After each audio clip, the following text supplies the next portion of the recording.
Hello, everybody, and happy 2024 to you.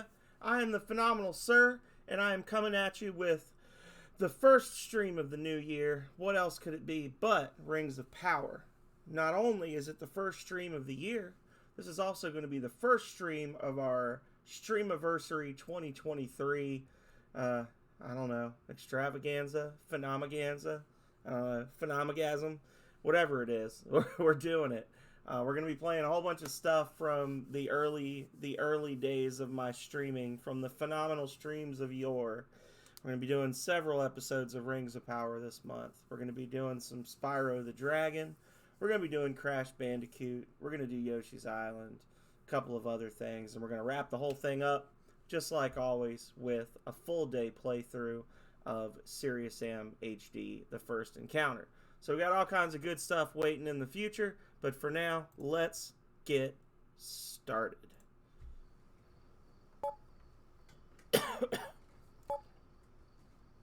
Move that over to the side.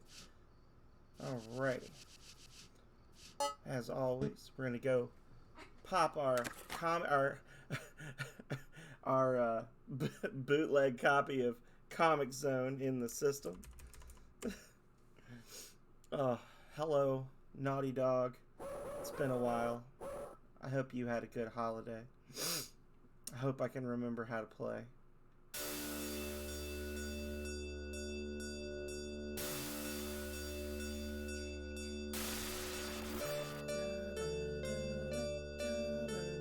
Let's just let it go for a minute. It's been a month since I played this, or something close to a month.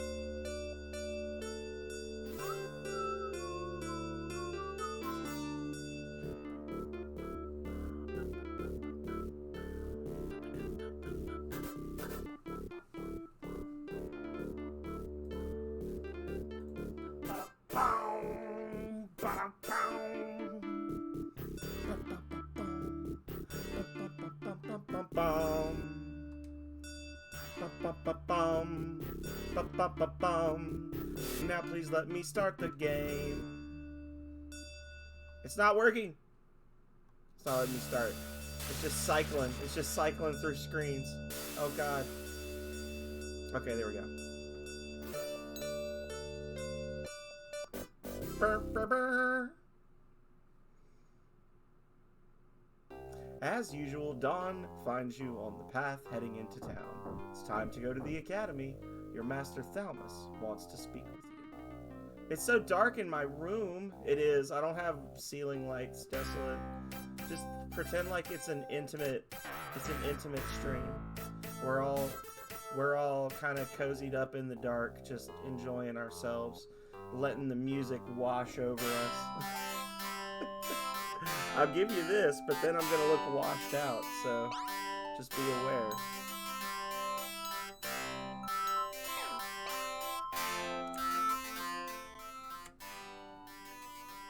If you're not man enough to handle the, I don't want to say man enough. If you're not strong enough to handle the Sorcerer's Academy, then you don't deserve this gem.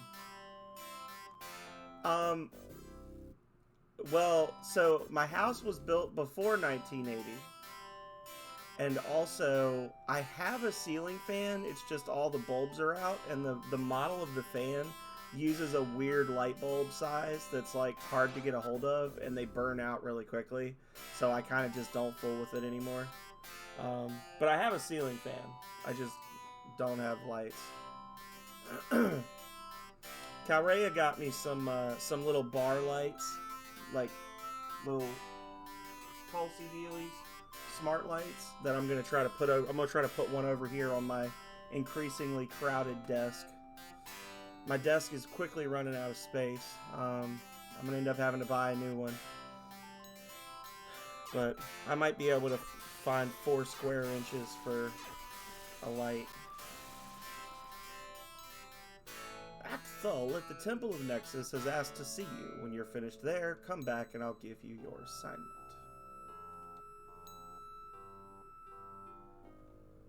Oh, he got us. There we go. Yeah, sure, you dirty beggar. Hadn't even gotten a chance to spend my money yet, and you're over here taking it from me like the goddamn IRS. Thomas has told me that you are reaching some skill with your early training. Yeah. Alright. And that's that, like, 10 XP or whatever that we were missing last time we did this that messed our whole run up.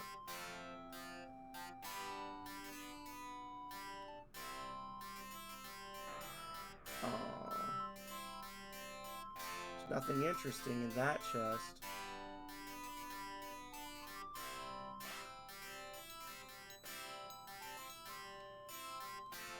Alright. So I wonder, if I was to go get the tomes and then immediately go kill the hermit, would I still get the full XP? Let's see. Saved on the overworld map, and y'all didn't try to stop me. Tell me about your job, you bum.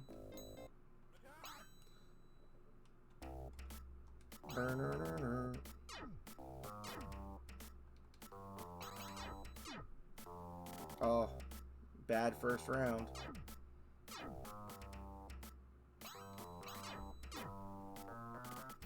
Bad second round. I think he might kill us.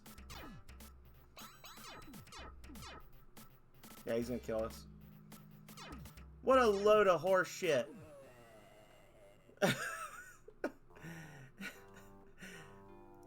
Died last time I played this to this guy too. What it is about the last few runs, I've just had terrible luck with this hermit.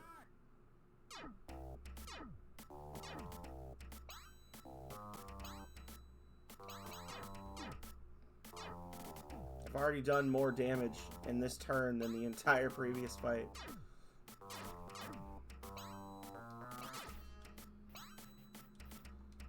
It's because I'm not switching it up like I usually do. That's what it is.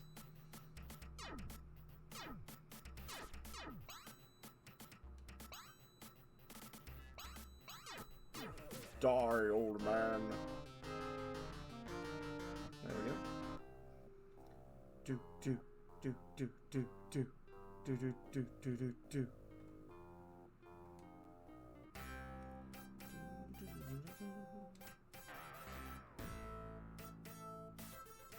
Alrighty. So on a test, I think I remember reading that if you go into the map, it resets everything.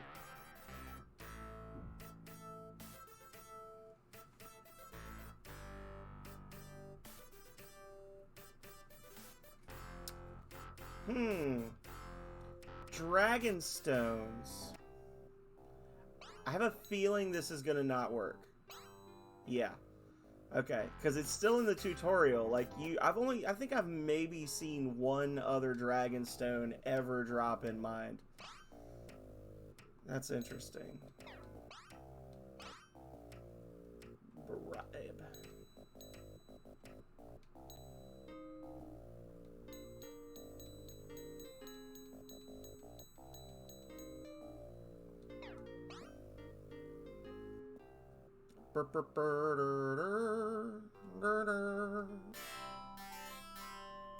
Okay.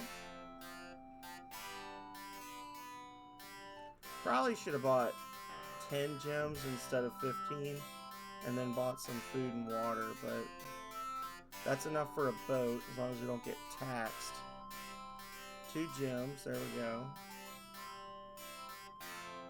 Alright. You've done well, Buck. Come with me to the practice room.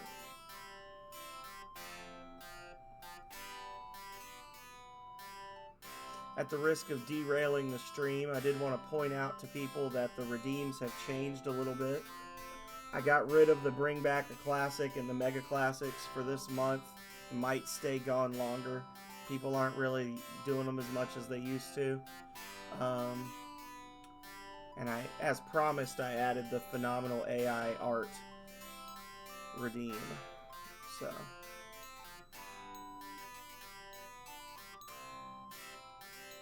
Alright. Darius, you attack me? I feared that Void's influence reached this far. Students, disperse!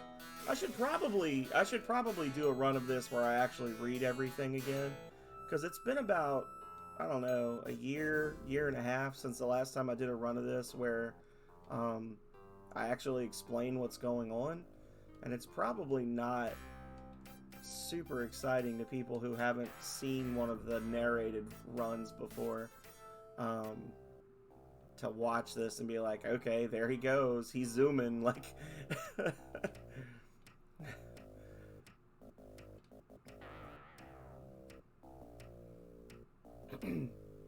So our master was killed just before he could give us the... I don't think he was going to actually give us the locations of the rings, because if he was, he would have just gone and gotten them. Him and the other guild masters would have retrieved them, and that would have been it. I think he was going to say the locations are, like, scattered across the globe or something like that. But we need to get together a party of 6 adventurers, 1 from each major class of magic, and then go track down the 11 Rings of Power and restore the Rod of Creation to the god Nexus. He was killed. We were teleported with his dying breath to the city of Division, where he had told us to seek out his friend Hack if anything ever happened to him. Hack tells us that he will allow a young knight named Slash to join our party, but first we have to return the knight symbol to them. They said that a black priest of the evil god Void snuck into the castle and stole the key to the treasure room, to the treasure chest containing it. And there's a whole quest you're supposed to do where you go through and you have to like bribe people. Thank you so much for the alert. You have to bribe people and you have to sail and you have to do all kinds of craziness. And then culminates in you finding out that the priest hides out in the sewers in the city you came from. So there's no experience tied to learning his location, so it's a pretty easy time save, and just in general, like, you end up saving a lot of money and a lot of resources if you just come here and kill him right at the beginning. Some quests you don't want to sequence break because you end up losing XP. And early on in the game, experience points are very tightly managed. Not all quests actually give you XP, and combat is unreliable as a method of leveling. So, treasure chests will respawn their contents, which are randomized for the most part, every time you open your map, which lets you abuse it, or every time you get in a fight. So that's why we were able to search those again. We could bribe this guy, but if we just show him the key, he'll let us in. You can actually get in this room early and get some extra money if you come over here and bribe him.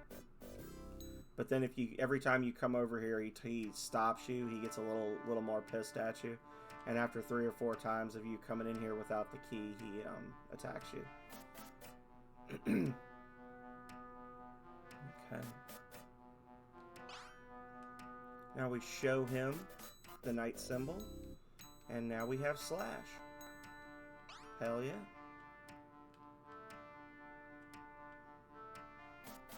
So, we're told to go recruit an archer next. But first, what I want to do, I want to come over here, I want to rob this person. And I want to start the Necromancer quest. The Necromancer and Enchanter are both in the next town to the south.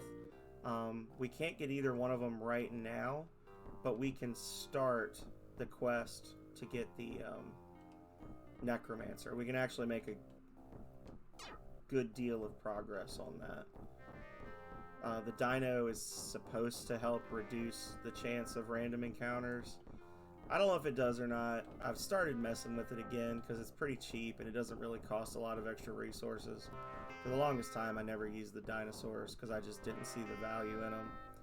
They can't go across all terrain types, and it's just something else to keep track of on the map. But yeah, can't walk across graves. The Necromantic Academy. Alrighty. I'm gonna grab the lab key, head into the lab, grab the corpse, talk to this guy about quest. If you fill in, I asked him, does he know anything about my quest? No, but if you fill in for me tonight on courier duty, I will let you in to talk to Flem. He might be able to help you. I have a hot date for tonight's seance, so if you could get the corpse out of the lab upstairs and bring it to old Salami's grave, I'd really appreciate it. The lab door is locked. Ask around upstairs for the key. If you need directions to the grave, ask around town about the city. Remember, you have to take the body to the grave at night. And normally you would go around. Normally you would be expected to already have the sexton at this point because you would have already gotten your archer. But they would give us if we ask around in the inns, one of the inns has a necromancer, which is a non-standard character to be in the inns, and they'll give you the coordinates for where to go. So we give him the body. Corpse lost. Interestingly enough, does not have to be the corpse from the lab. You can give him any corpse and he'll take it. He's like, thanks, buddy. Come back.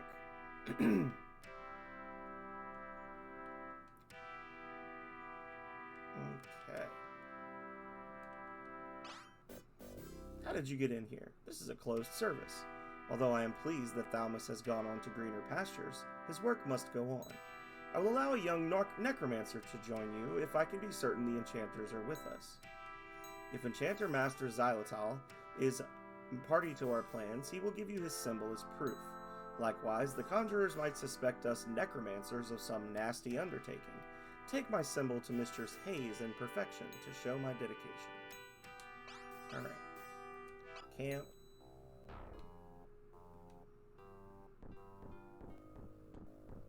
And now, we're going to do a little side path here.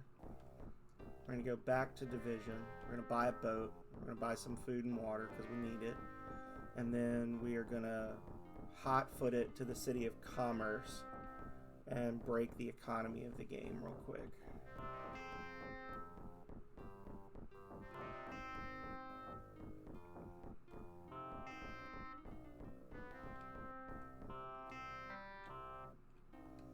A small general store. Alright.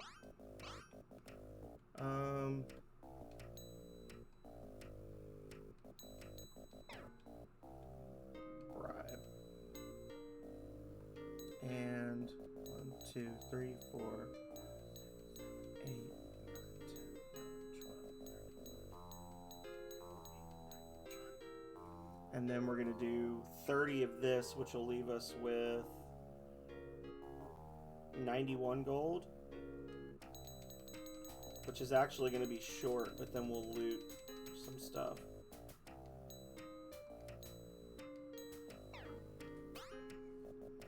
There we go. We need more water than we need food because we're going to be in deep water in our boat, and we're going to burn 20 units of water per square we travel. So we're going to try to stick to the shallows as much as possible, but it's only going to help so much. We'll come back over here. Loot this place again.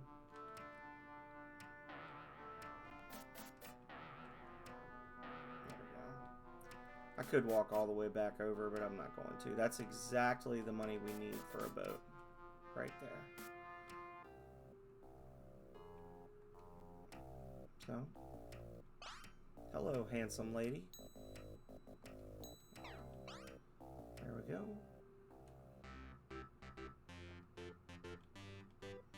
So now we're going to sail.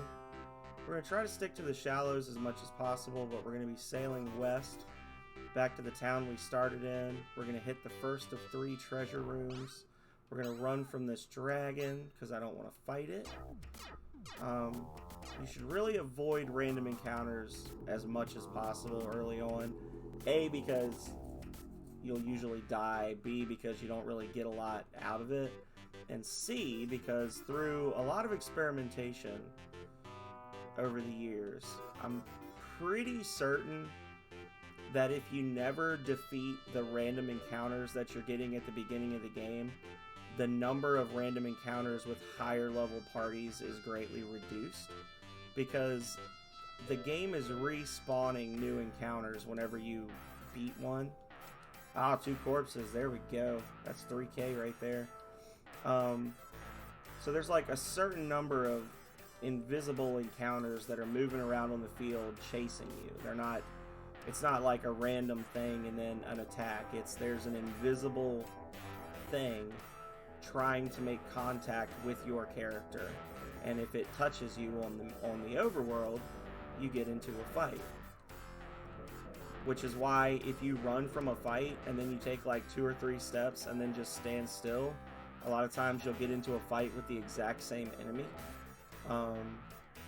It's because they're like on a cooldown or something, and then they start chasing you and they attack you again. So if you don't kill, so like if I kill that dragon, it's going to respawn another encounter that's appropriate for my level.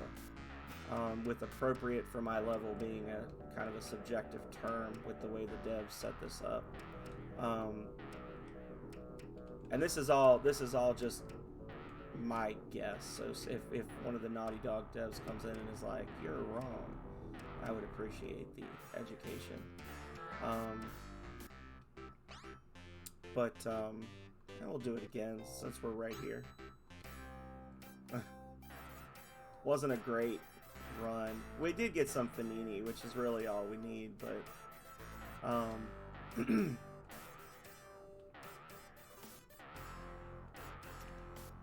so if we never kill the level 1 enemies, then the game will not replace them with level 10 enemies, whatever. Now there will still be encounters that are nasty. I mean, you can run into some pretty high level groups running solo as a level 1 sorcerer. It's just less frequent. A lot of lottery tickets. 3 flags. So I saw we picked up a thing of tomes. We picked up several flowers, which is good. Haven't gotten any sand yet, I don't think. Unless I just missed it while I was yammering. If we get some sand, then that's basically every quest item, or like every quest good in the game that we'll need. Because we already got dragon stones, which are usually kind of hard to get a hold of. Did we pick up any sand? We did not. Okay. That's fine. We'll have more opportunities. Okay. So let's go over here.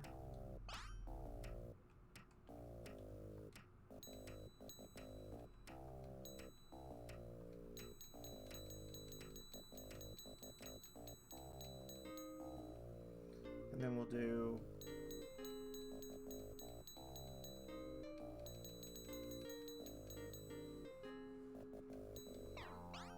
alright.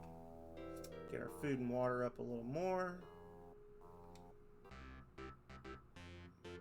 And now we basically are just going to head north across the open ocean.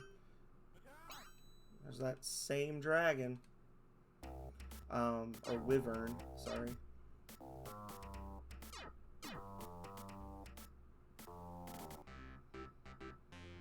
I did see we picked up a couple of balm, which is good. We're going to head north across the ocean. And we'll get to commerce. And in commerce, you can buy very nearly every trade good in the game. There are a couple you can't get, like sand. But you can buy every trade good in the game for a very inflated price. But you can also sell trade goods for 4 times their normal value in this town, so. Oh. Whiff. I'm going to talk to this guy, because this guy gives us better prices than the other one. And we're going to just go ahead and... There we go. And 15,000 is the money cap. So you see now, you see how much of our water we lost there. We're not going to buy any water in this town because it's gonna be way too expensive. The same freaking wyvern caught me because I wasn't quick enough getting into the... There. Me in. Alright, we gotta talk to Fiverr. Doggone Slime Bucket Regent sent you, right? I swear I never cheated in poker. I won fair and square, and now he wants to kill me. I'll leave town. I'm out of here. Just say the word. They'll never see me again. Do we have a deal? Yes. Thanks. I owe you $1 million, and Fiverr never forgets his debts. I'll pay you back someday. Fiverr darts out the door. And away he goes. And then we're going to pay double for a ship. Go us.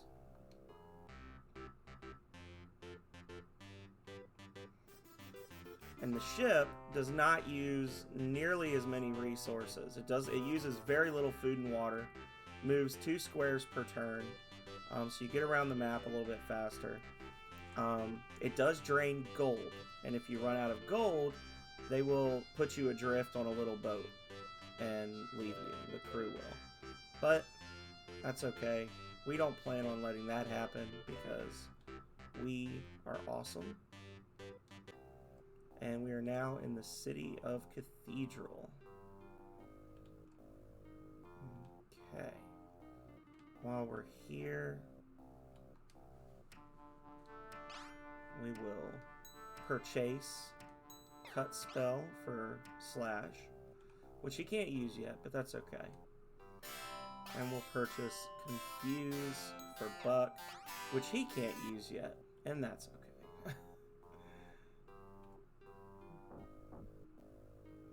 Here.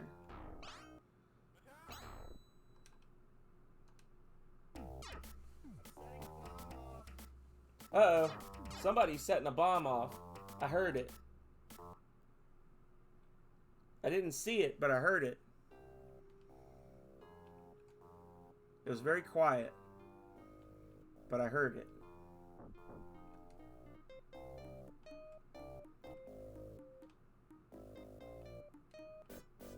Unless that was like something running in the background. Oh, it wasn't me. That was somebody set a bomb off. Yeah, it's very quiet.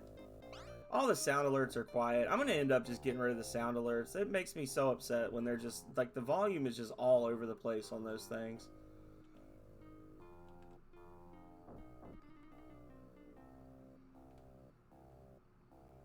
Yeah.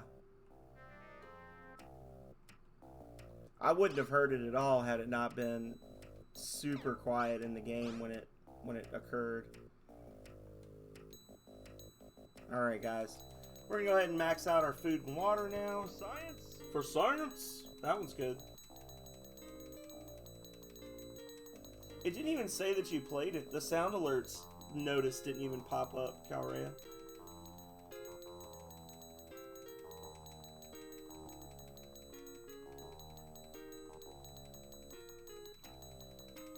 Yeah, it's just that one's really quiet.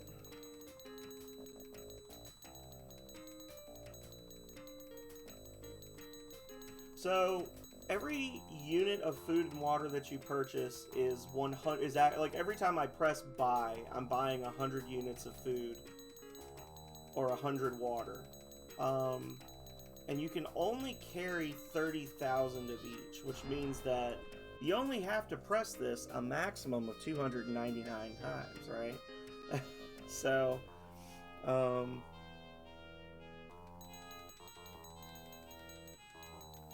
we'll probably end with about 9,500 or 10,000 gold after all this. Get wrecked! But if we do it now, we won't have to do it later, Calrea. So... there's that.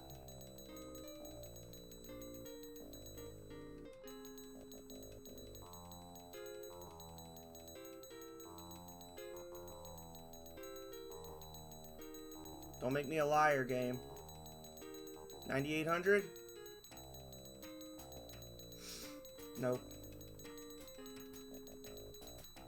I was saying between 95 and 10. Okay, there we go. I was gonna say 9,500 and 10,000. All right, and that'll hold us for the next 90 minutes or so in game. Maybe more depending on our pathing. All right.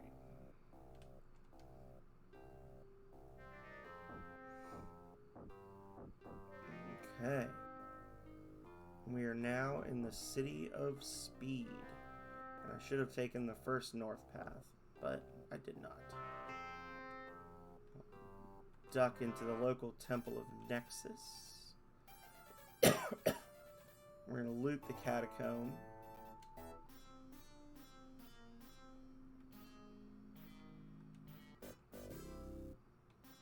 The magic mirror.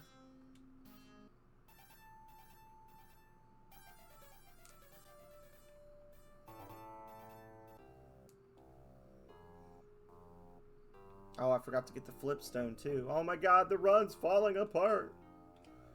You can buy flipstones in Speed, but there's a free one on the ground right here.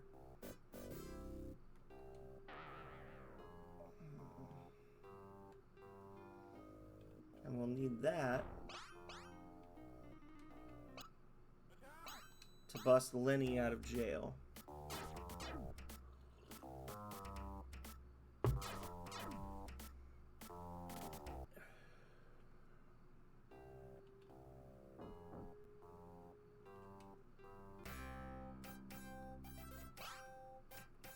Hey, give me a flipstone so I can get out of here, and I'll tell you where the Mines of Misery are.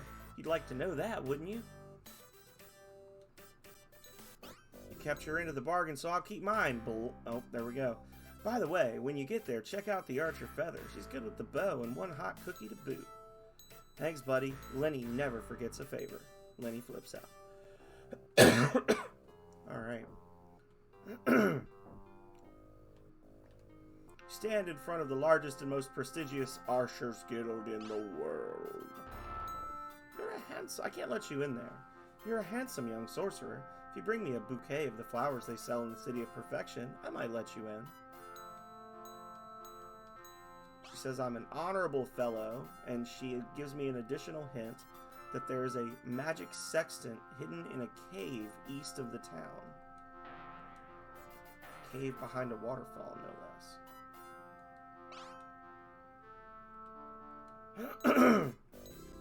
Alright. I know you need an archer for your party, but my best student is a prisoner in the mines. Well, there's only one thing to do. Dream of a beautiful woman. What's cooking? Good looking.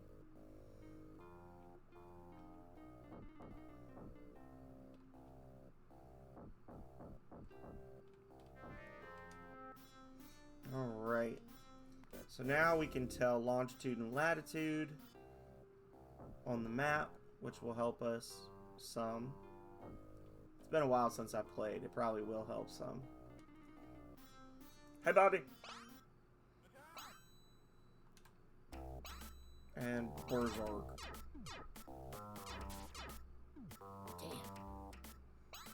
Stab him! Stab him in the butt!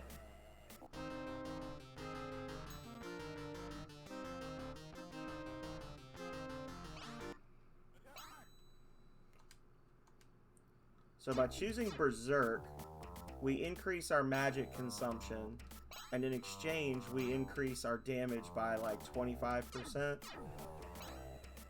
And because the starter spells use no mana, it's essentially just a free damage boost. And it's essentially the only way that you can keep the early battles from just being totally RNG based. Later on, it doesn't matter as much, but early on, that extra damage is like essentially a must-have, or it really does just come down to random chance on a lot of these battles if you win or not.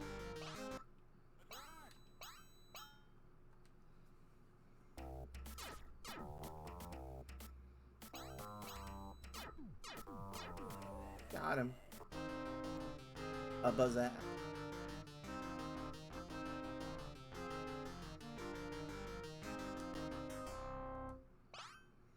I am quill, and you must be the sorcerer that Thalmus told Mistress Arrow about. However, you might also be an imposter. To prove you were sent by Arrow, show me the archer's symbol. And we gained a party member. Alright, she tells us to go see Phlegm and Blood. We're already going to do that. And now... And we F right out of there. There we go.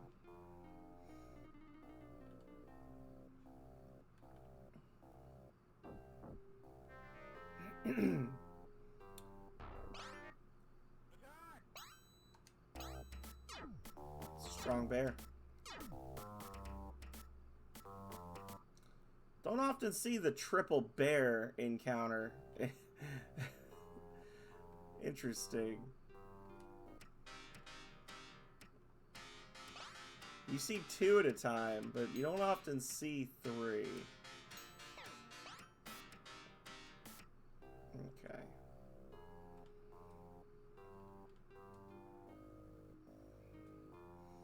Next stop, we gotta go murder a crazy person.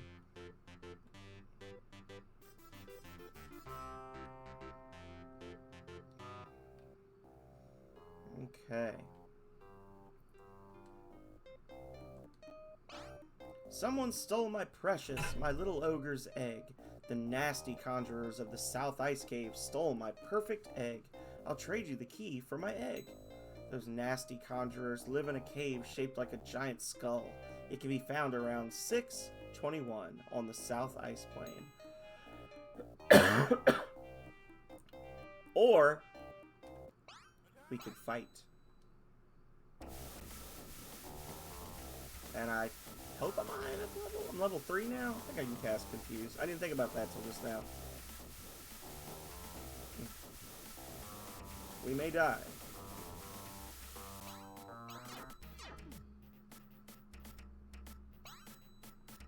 We are fine.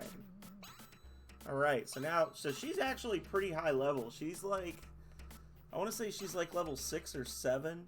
She doesn't have a lot of really high level spells though. But she's got a ton of health, and she can cast a lot of magic. So normally, in a straight up fight, she's gonna probably mess up your party pretty badly. But by casting Confuse on her, we get a couple of free rounds to just wail on her with bonus damage. And you can generally finish her off before the spell wears off. If not, we should have enough mana to cast it again. There we go. And the reason we did that was because if we were to go to the South Ice Plain and go to the Skull Cave, we would have to fight 4 conjurers, all of which are, I think, like level 3. Enough that 4 of them together is a bit problematic. And when we get the egg and we bring it back, she's basically like, haha, now I have the egg. Like, she basically tells you that she traded the egg for the key, I think. Or she says something to the effect of like, well, now I have the egg and the key, so go F yourself, and just laughs in your face. And then you gotta kill her anyway, so it's best to just save yourself the trouble. Pain is the true way. Pain! Pain! I used to slave for xylitol, but now I live for void. Look at yourself, man. That's me? I look terrible. Quick, bring me a bingo card from the tower. I gotta have that mirror. As long as I can see my image, the head void priest can't convince me that I like pain.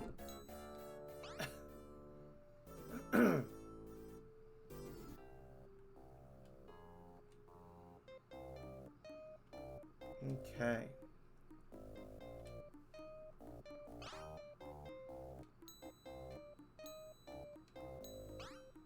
Yes. Here you go. 1 bingo card.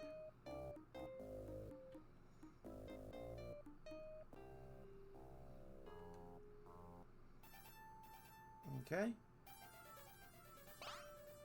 So now we're going to show him. Raucous. Go and tell Xylitol I'm back to normal. He's on top of the Tower of Chaos every night. We're going to wait here. Confuse. Berserk.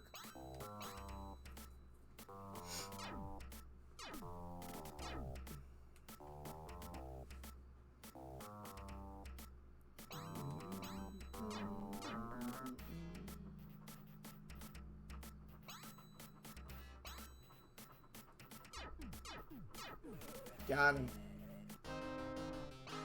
Oh. Oh shit. Not only was the other priest aggroed on us, but then his buddy also respawned. Oh my goodness, Vidoof! It's Rings of Power. How are you doing, my friend? Good morning to you. It is Rings of Power. Welcome, welcome.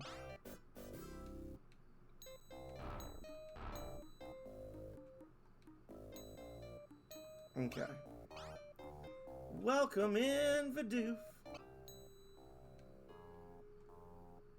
In the end, time spent on your quest will be wasted. Yeah. So now we're going to just... Well, there's no more combat between here and having all the party members. I was going to say we could go grab the Necromancer, but I don't really see the point of it. Because we have to come right back over here. Oh, pirates. We might die.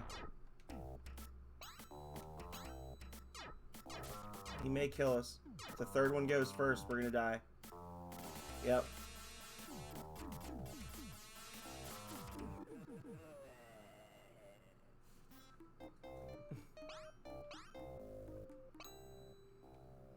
Now that I know there's pirates farting around there, we'll take the land route and we'll just buy another ship when we need it. Do I have any boat stones? Do not. Future tellings from Tuesday. It has been pretty chill. Well, good. I'm glad. Tomorrow I'm going back to work, unfortunately. Calrea refused to play the lottery and also win it and give me money while we were on vacation, so I gotta go back. They're making me.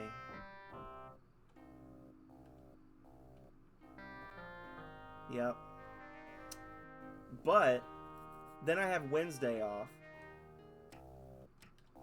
I'll have to work a couple of hours because I'm switching to a new schedule. So I'm going to be doing 4/10s with Wednesdays off.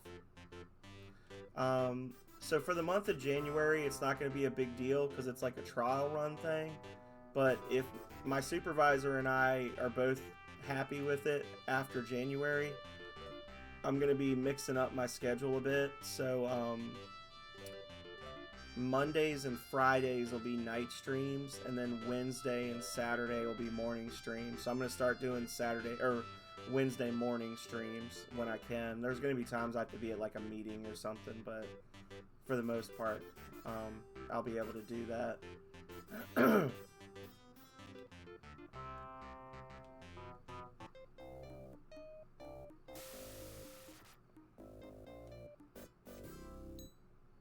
Yes.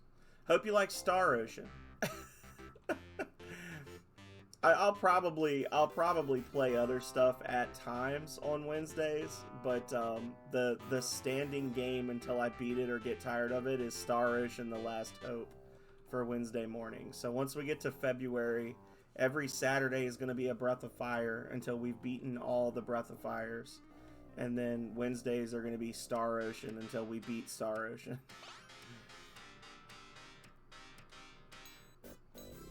And Star Ocean: The Last Hope, if you're actually going through and doing all the side quests and stuff, it's about 120 to 140 hour game. So it's like the length of Persona 5 Royal, so it'll probably end up being a good chunk of the year that I'll be playing through that.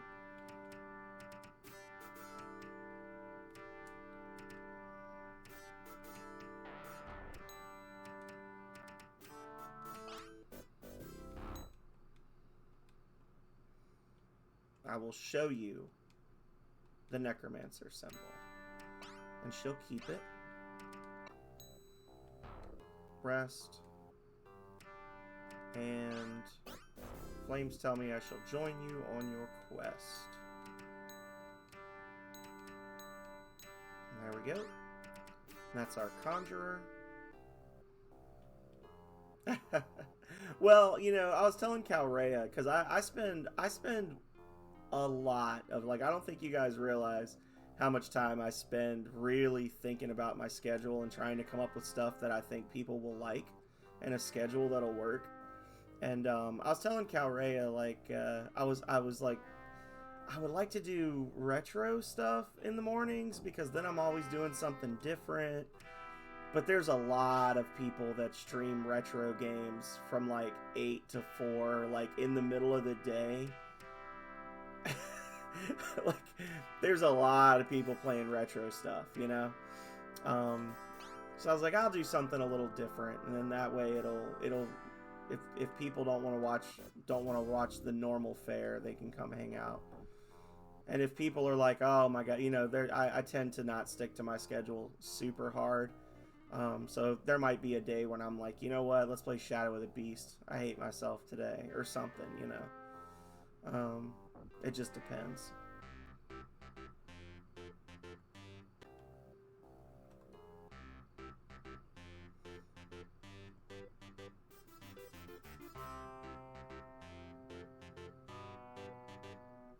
I'm going the wrong way.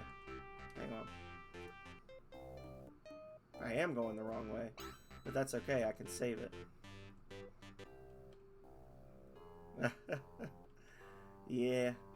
Nah, y'all are great. Everybody's great.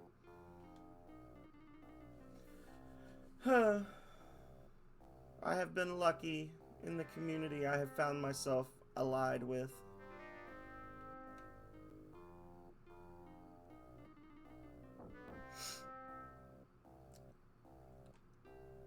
And I've been talking about, you know, I was like, I might go back and play Last Remnant. Yeah, take it, you bastards. But I've been talking a lot about Star Ocean. Like, I've never played a Star Ocean game on stream, and we were talking about it when we were doing Earthbound. I was talking with Liminal about how, you know, I've been meaning to do it for a while. So I was like, yeah, this feels like the right time. And then I can do, like, my grinding and stuff.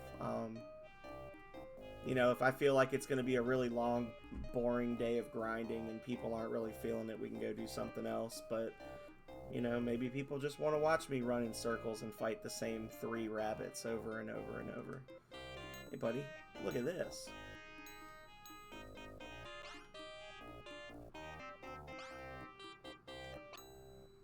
We'll figure it out one way or another.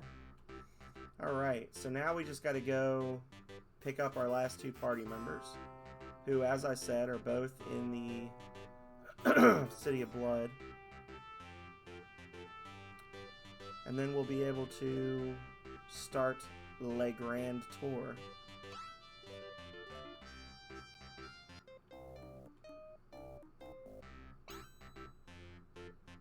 While we're over this way. While we're here,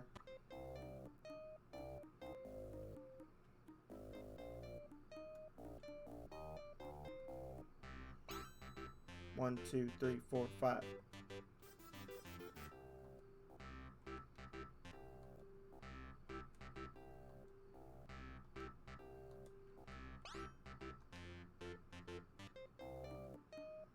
Oh, I think I stopped right on it.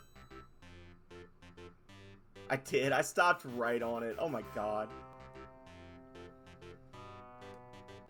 There we go.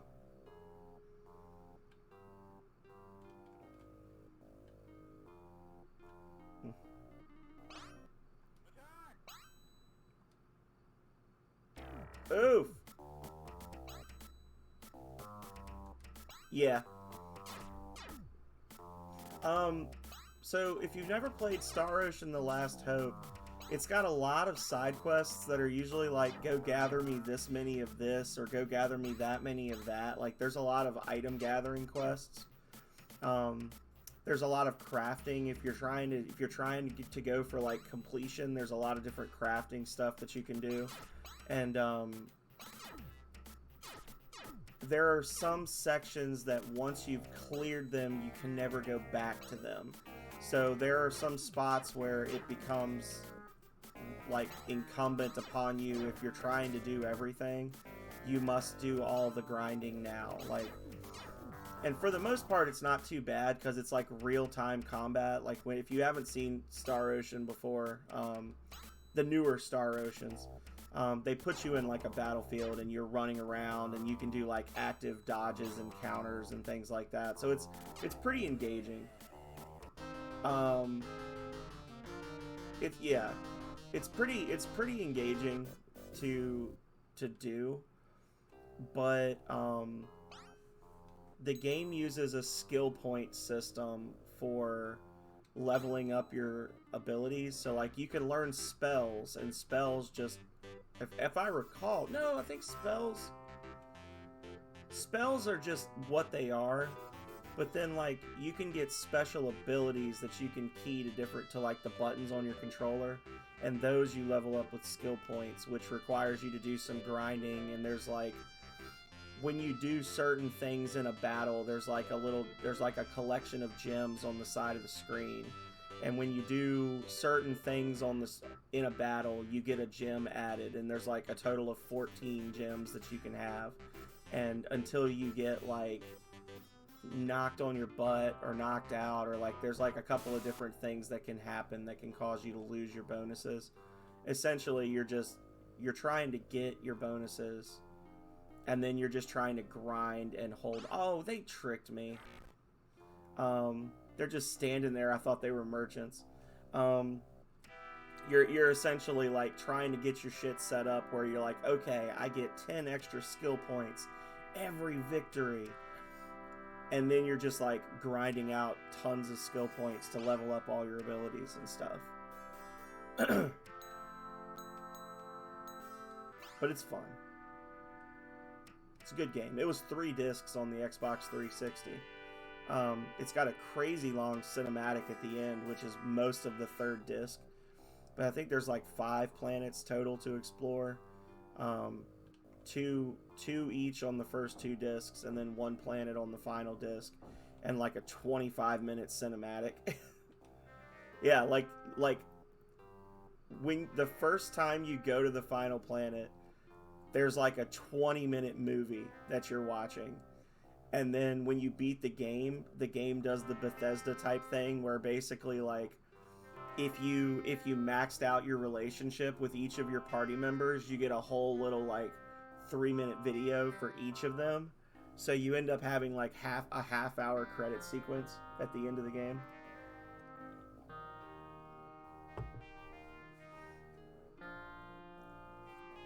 Yeah, Xbox 360. I've still got it for the 360.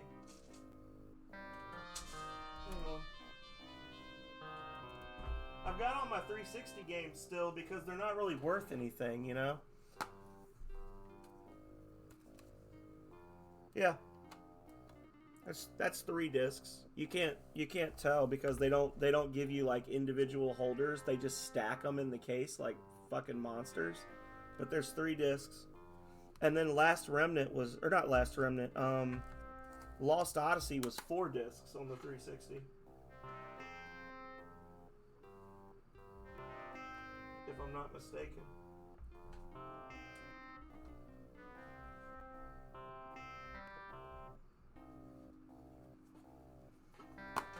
Ah! Yeah, Lost Odyssey's 4 discs. I would love to be able to stream Lost Odyssey. There's actually several JRPGs on the Xbox 360 that I would love to stream that are literally just not available anywhere else. Like, you just can't get them anywhere. So unless I dig out my Xbox 360 and then hook it up somehow, I can't play them.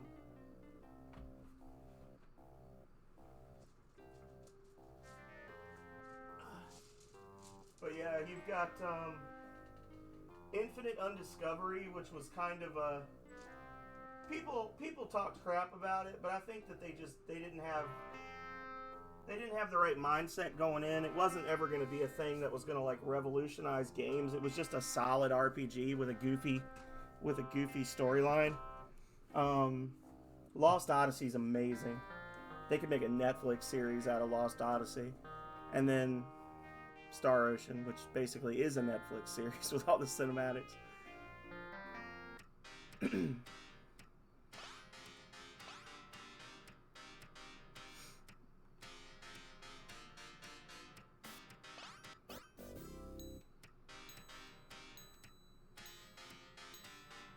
Yeah. I'd actually be able to play Jade Empire if I got my 360 going. Because I cannot get Jade Empire to work on Steam to save my life. It's one of those ones that like you basically have to like build a freaking virtual machine in your computer to play it, because it's so old and like it has such like weirdly specific requirements that it just won't run on modern computers.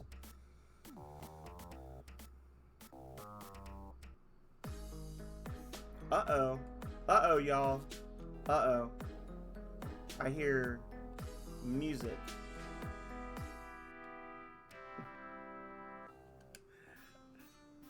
Hello, MJ Pastelis. How are you doing? How have you been? I saw you were streaming at a really weird time, and I was like, interesting. So what's up? How was Crimesmas? I think I might have caught like 2 of your Crimesmas streams, and I'm a bad friend for it, for not being there more. I lurked in the background on a couple, but yeah. Thank you so much for bringing your friends over. Hello everybody, I am the Phenomenal Sir. I am a variety streamer, bringing you the greatest games of the 80s, 90s, and today. And today we are not playing one of the greatest games of the 80s, 90s, or today. We are playing the greatest game of all time, Rings of Power. Or as Vidoof knows it, Skyrim for the Sega Genesis. An open-world RPG made by Naughty Dog Software in 1991. It barely runs. So welcome in everybody, get comfy. As MJ likes to say, you know, if you need to do your post-stream self-care, go do it. We just got our final party member, so we're about to go answer some riddles, listen to the worst soundtrack in the game, good timing, and answer some riddles and level up our characters so that we can actually handle these random encounters that they're putting us into. Random encounters in this game are not fun. They are suspiciously unfun. So.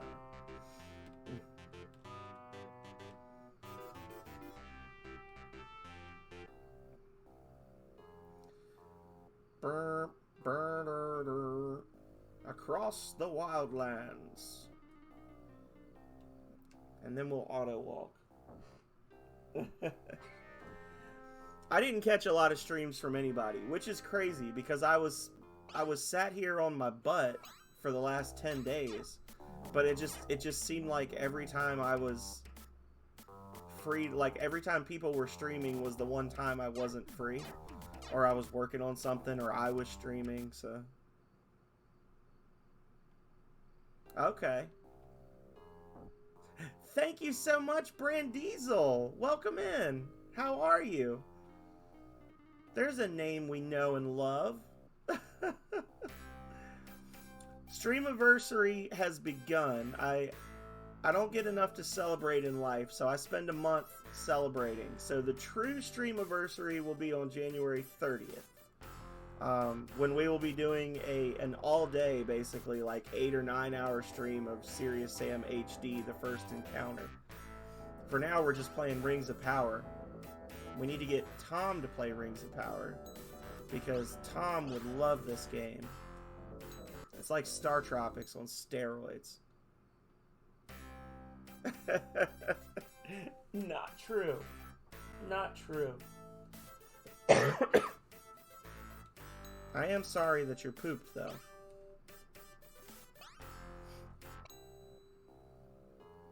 I'm gonna be pooped tomorrow. Be working my first day back at work in almost 2 weeks, and it'll be the first 10-hour shift because I'm changing my schedule up. It's gonna be an interesting change. Okay, so these guys gave me quests to get the moons of the gems of the sun and moon. Let's turn this down a little bit. This music is terrible. Show me that with which you began. So the way this works is there are 5 riddles, and to get the Ring of Thought, no combat needed. Other than the combat needed to get the whip and to get the conjurer.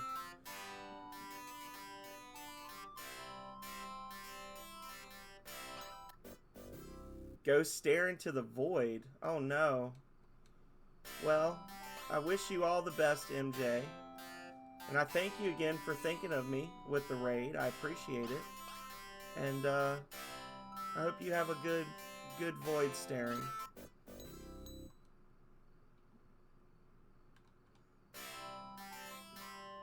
Tough as armor found inside. Show me protection which is not hide. That was the skull that we picked up in the funeral home. A vessel of fluid containment is a goblet, which we stole from the hermit near Cathedral. And that which came from Nexus is the ruby, which is also known as the Eye of Nexus, according to Alexi. And we now have our first Ring of Power. But we're not done here yet. Because as you may have noticed, every time we answer a riddle, we get XP. And if you answer the same riddle more than once, you just keep getting experience points. You get 200 XP per person for every riddle that you answer correctly. So like, the way the leveling works, you just keep doubling your XP and you just keep getting another level. So like, we're leveling, it's at 1600 right now. We'll level again at 3200, and then at 6400, and then at 12,800, which we're not going to go that long because that's a little gratuitous. But we are going to get everybody up to 3200 XP, which will put them at level 7. They'll be able to cast most of the good stuff, and they're going to have plenty of HP to survive the random encounters. And they'll still be a little bit of a challenge, not too much, but a little bit. There we go.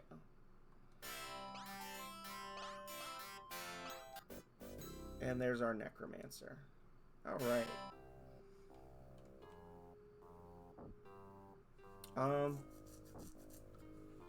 While we're here, I don't want to, but we can use a Dragon Stone.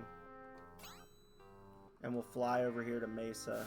Oh, I shouldn't have done that yet, actually. I'll leave the dragon there. He should be fine. He should be fine.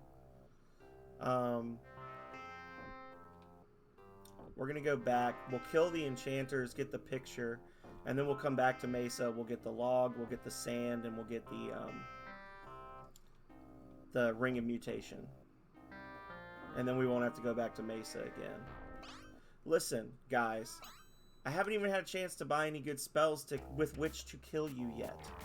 So, I'm going to need you to BTF you. Back the fuck up. Thank you.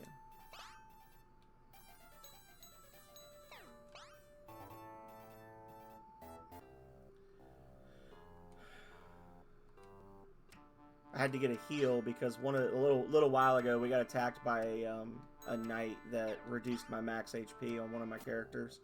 The only way to get that back is with the heals that you get from priests, or I think like the perfect spell, which is a 9th level necromancer spell.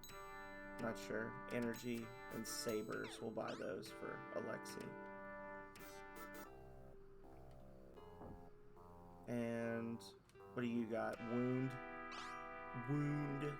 Slay. Okay, that's good. So this one's got all the 300 gold ones. Except for this, which I think is like alter or modify or something. Alter. Altar's decent. I mean, it's not Frenzy, which is, you know, really it's all about the Frenzy spell and then Worm for the Enchanter. But Altar is fun. Altar and Modify and Mutate will turn enemies into like bears and townsfolk. So it basically keeps them from being able to cast magic. it just gives them like basic melee attacks, which makes life a lot easier for you. We're doing this all out of order, but that's okay. We're just having fun. I haven't played Rings of Power in like a month.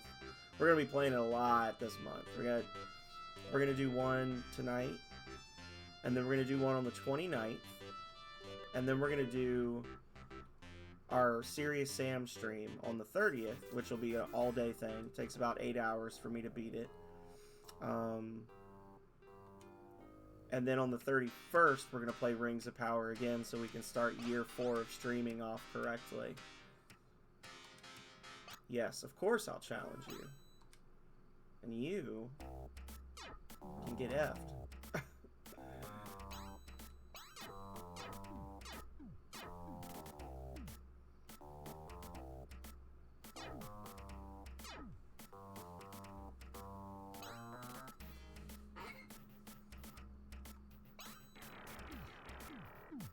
Got a few group-ish spells.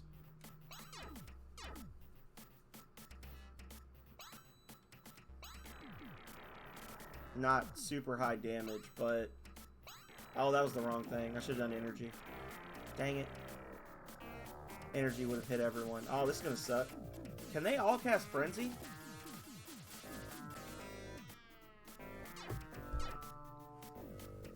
Say if they all start casting Frenzy one after the other, then yeah, it's GG.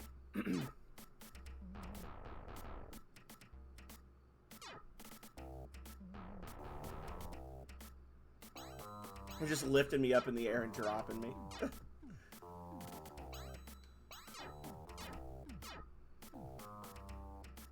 I should have picked up, man, when I was going through Cathedral before, I should have picked up Brand for Feather, so she'd have something to do this fight.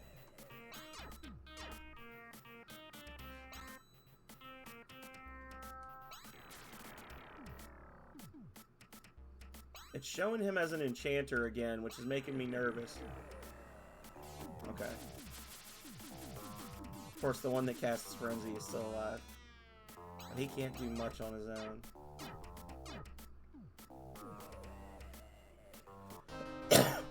There we go. Whoa! The button got stuck for a second. That was scary. I almost picked a fight with a barmaid. That would have aggroed everyone in here. It's like, oh, I guess we're doing the World of Void run, guys. Alright, so we're back to full health, full mana.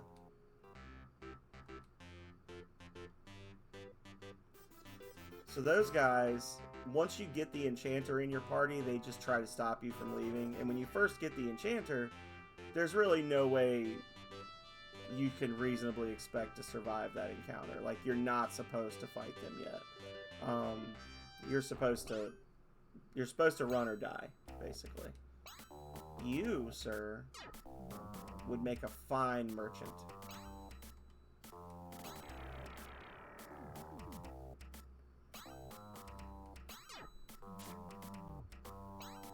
I was saying earlier not to kill anything in the random encounters, but I do make an exception for the pirates, because I would rather fight other enemies of my level than fight pirates, because the pirates can all spam Frenzy at you. And nobody's got time for that.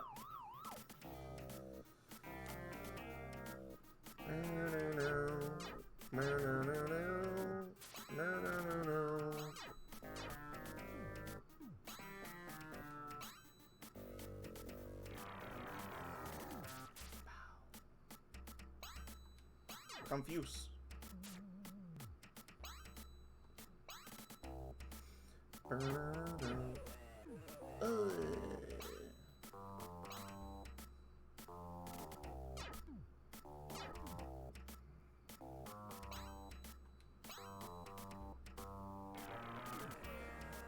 Miscast. Didn't hit the other one at all.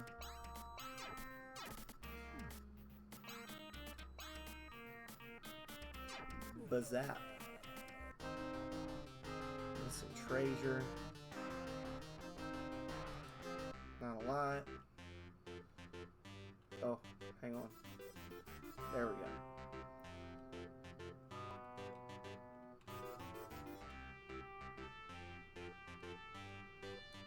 This feels familiar. Oh! Okay, I lied. We should not have killed those pirates.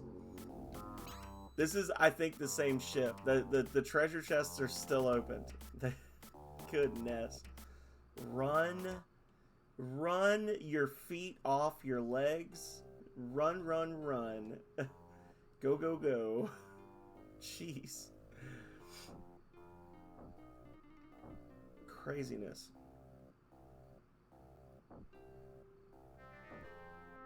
I can feel him chasing me. Alright. So now we got our dragon. The dragon's going to use a ton of food and water, but we're just going up here.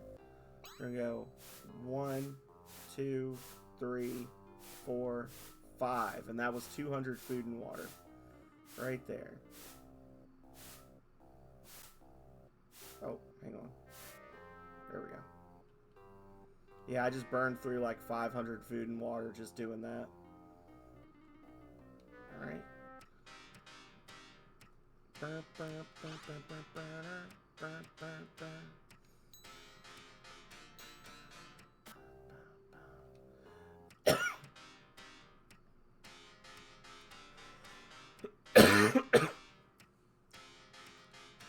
Hey, honey.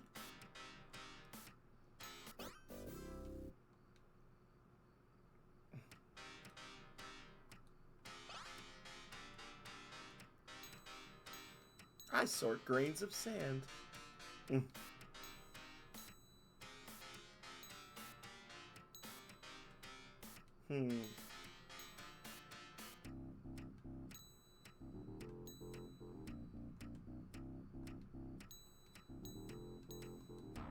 So he's got the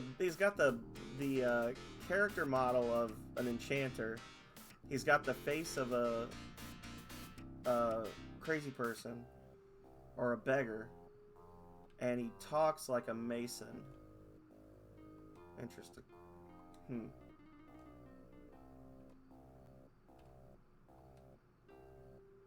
All right.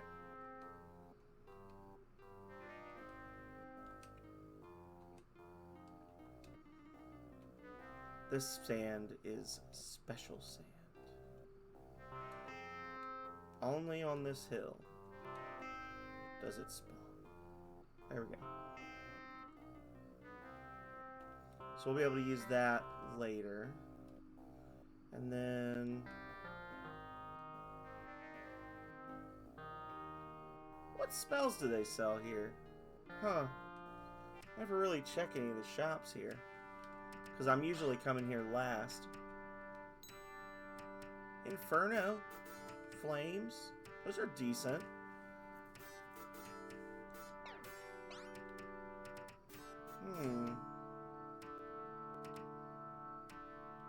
It's not really worth it if I'm about to get Blaze, though. Wait. Which of these is the store?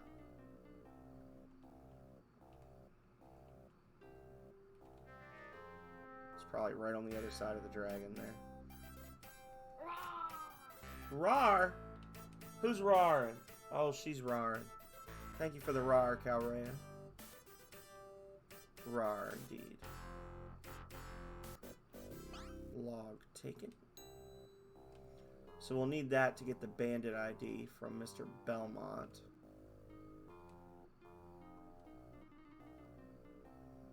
There we go. General store.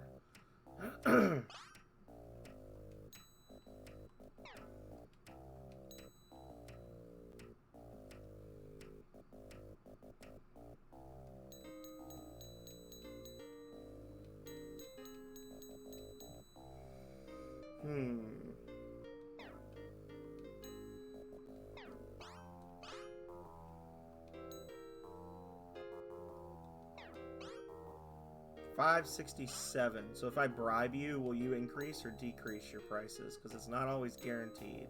Oh, they decrease. That's a lot cheaper. That's so much easier than paying 900 for them out on the street. 1, 2, 3, 4, 5. And we've already got 5 of those. That should be more than enough. And now I'll bribe him. We'll top off our food and water since we're about to jump on a dragon again. That's not a euphemism. So we'll probably have to do this we'll have to buy about 70 or 80 foods. There we go.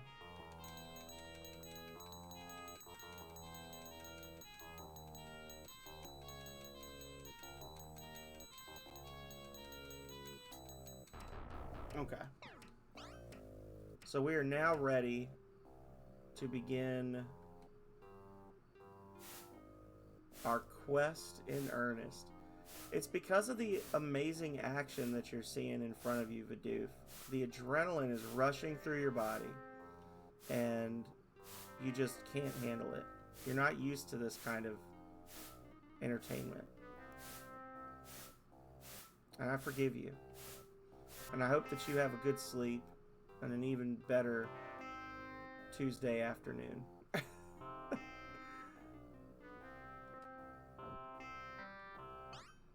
Hang on. Oh, Belmont's place is back there. Okay, hang on.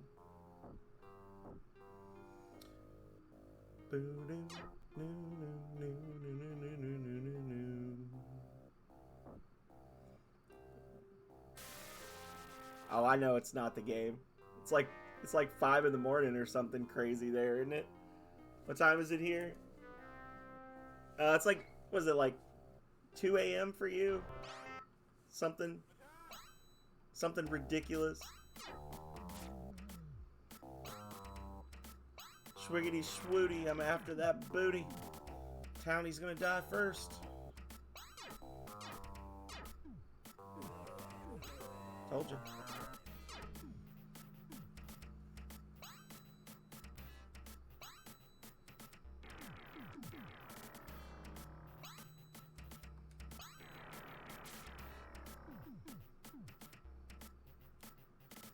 Oh. Well, it's okay. If you're tired, you need it. Like I said, after January, I'm gonna be having more morning streams, so I'll expect you to be all rested and ready.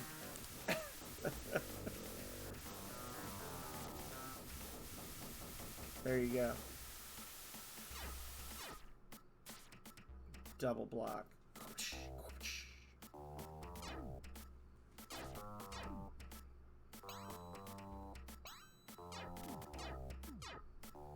Back it up.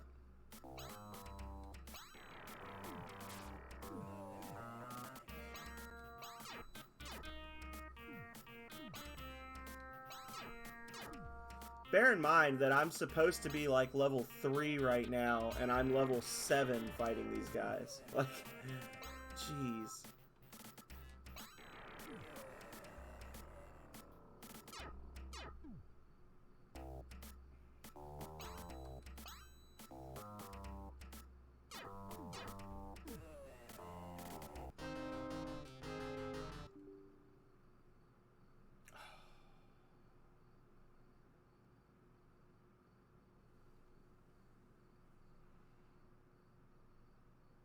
I got an error. I think the game just crashed. I think it crashed, guys. Fatal error in GC. Too many heap sections. Oh. This is the same thing that happened before. Why? Oh, no. I don't understand why. It's dead, Jim. I don't understand why this happens. I put I have 178.9 hours on the Sega Genesis Classics collection on Steam. And probably 170 of those hours are just playing Rings of Power. And I never had that issue before I got this computer.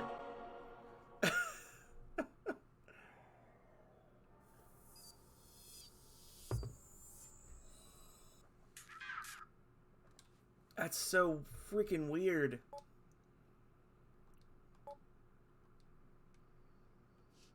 Well, save often and ye shall often be saved. At least it loaded up again, right?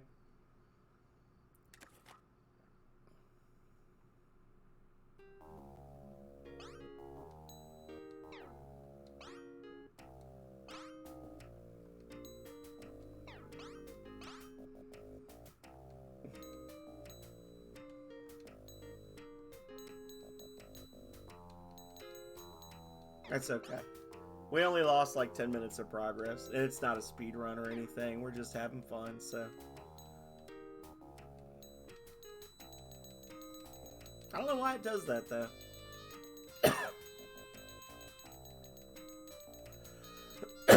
And it doesn't happen when I use gens either.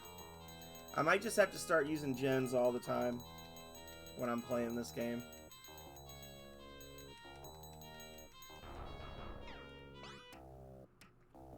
It worries me, though. I would rather have my computer be able to run Rings of Power than have it be able to run Starfield, which is continuing to be crappy.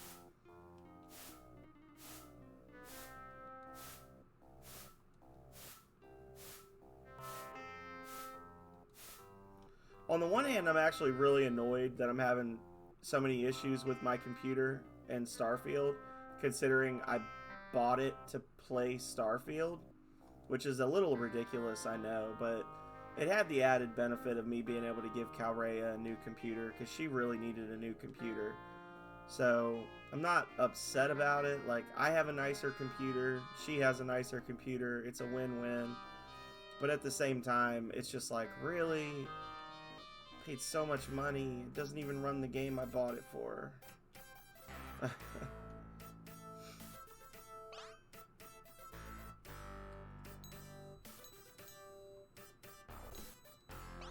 I gave him the log that we just stole from Mesa. We're doing this kind of in a weird order. We're just having fun.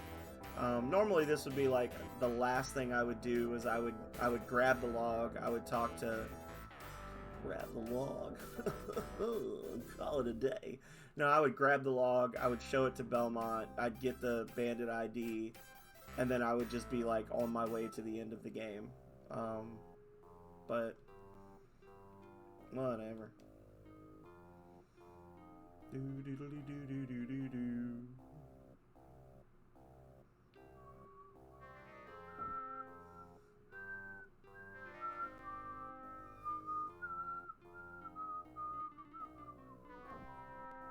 I gotta be honest, I'm a little surprised Vidoof didn't jump on the AI art thing.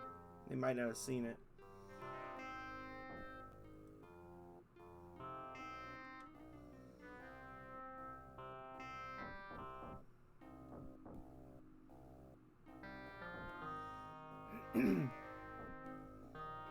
Alrighty.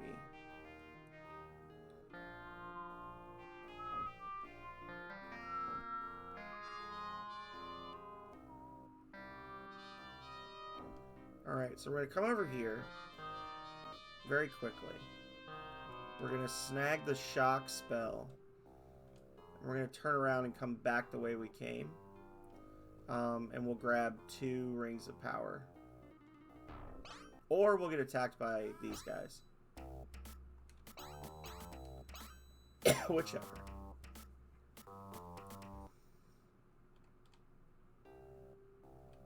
And while we're here, we'll grab the pass as well.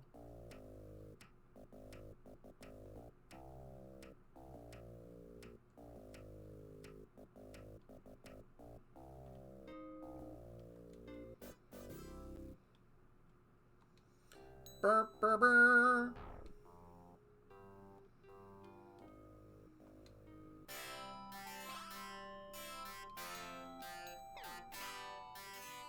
There we go. So now if I get into any more nasty encounters, Buck will be able to lay the smack down on some guys. There we go. Case in point. This is actually not a pleasant encounter. Enchanters and knights.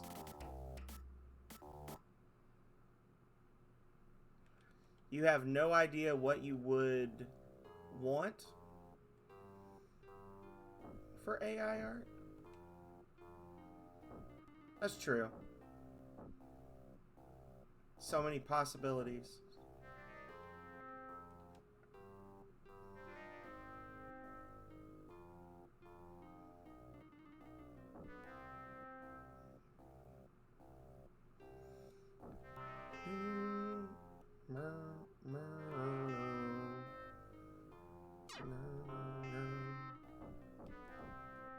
He's not friendly. Damn it. I tried to duck into the Conjurer's castle, or the Conjurer's cave, but I went too far.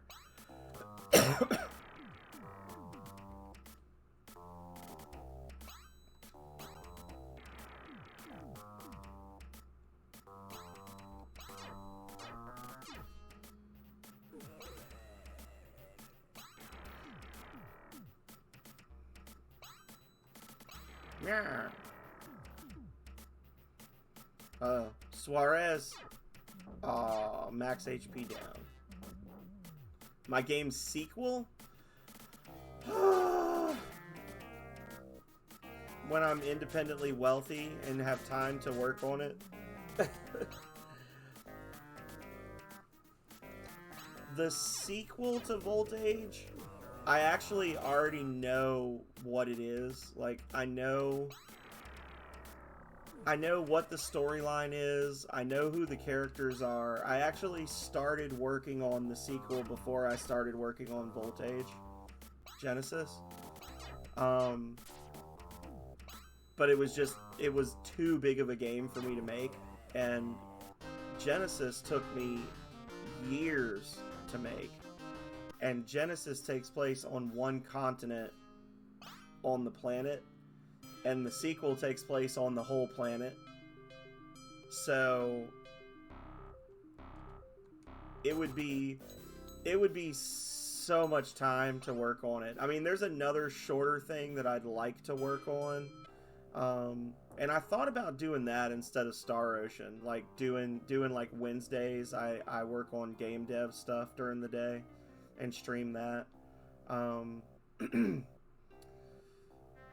The next one I want to make is not really directly linked to the storyline of Voltage Genesis.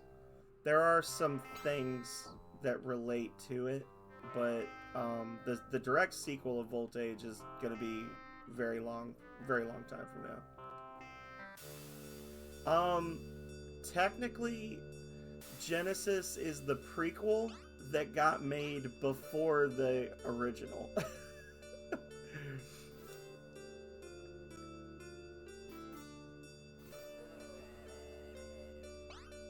Oh. Why does it rewind when it does that? That's weird. As I started, I was like, oh, I was supposed to go down a square. That's right. There we go. No. No, so originally there was just Voltage. And then that game was too much for me to make by myself. I actually started out Golden Fish Entertainment with several other people, and they all fucked off to parts unknown, and it was just kind of left with me. And I was like, you know, I want to finish this, but I can't. Like, I don't have the time to do this by myself. And I kind of took what I had learned and started working on something else that it actually started as more like a monster trainer game. But then very quickly turned into what it is now, which I think, frankly, is much better. So there was Voltage, and then there was Voltage Genesis, but now the original Voltage is no longer just Voltage, it's Voltage Apotheosis. So, but there's also one that I want to make that's more based on like D&D. that I've been talking about making for years. Like, there's actually references to it in Voltage Genesis. Like, back when I was making Genesis, I was like, I would really like to make this other game one day. So there's like references in Voltage Genesis to a tabletop RPG called Lockups and Lamias. Yes. It's funny you say that. It's funny you say that.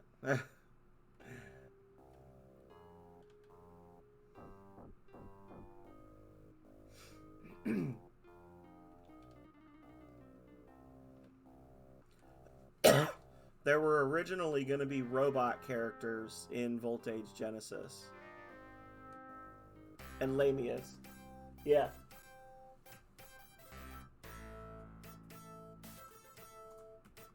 Or Lamias, I guess is how people would say it. I probably say it wrong. Lockups and Lamias. So you'll literally be like, yeah.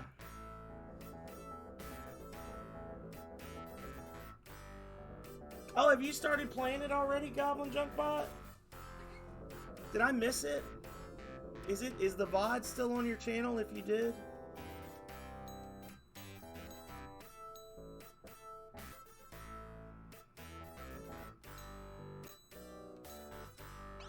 Yeah, there's a couple of... I missed it twice! Well, why did nobody tell me? Why did nobody tell me? Oh... Guys, I've been off. You should have told me. Damn it. You struggled. Was it struggling in a good way, or was it struggling in a why am I still playing this way? Impossible. Impossible. I've had no life since December 22nd. I've just been basically breathing and existing.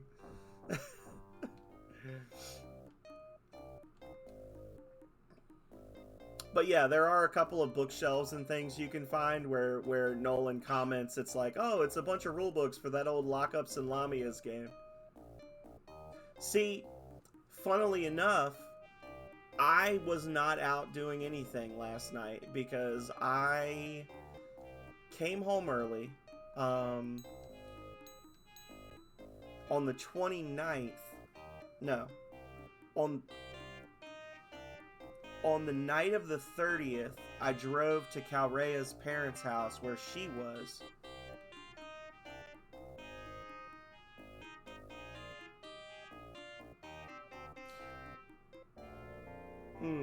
Okay.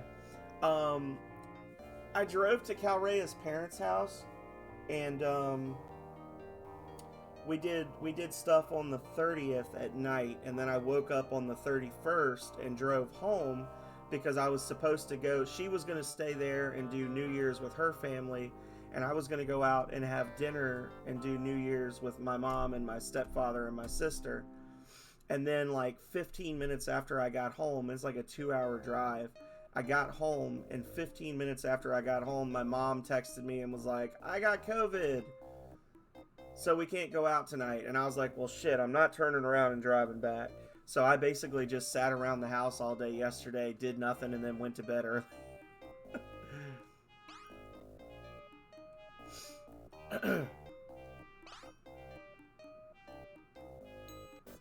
There we go. If enemies are one-shotting you, you might be in an area you're not supposed to be in yet.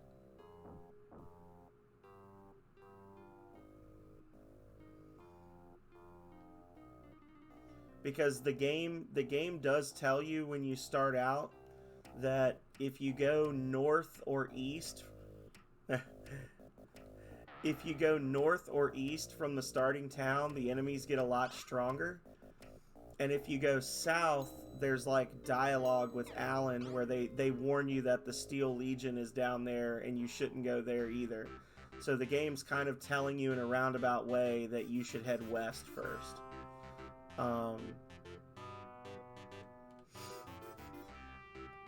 So if you're finding yourself in areas where stuff is like one-shotting you early on in the game, then you've either wandered off far afield or you're playing in the blast zones. If you go in the craters, the enemies are super strong in the craters in the desert. Different areas have different like levels and things, obviously. So like if you're in a regular desert area, the enemies are like X level, and then you go in a crater and it adds like 40 to their level. If you go in the woods, it adds 10 to their level, stuff like that. But that sucks. I'm sorry to hear that you're getting kicked around a little bit.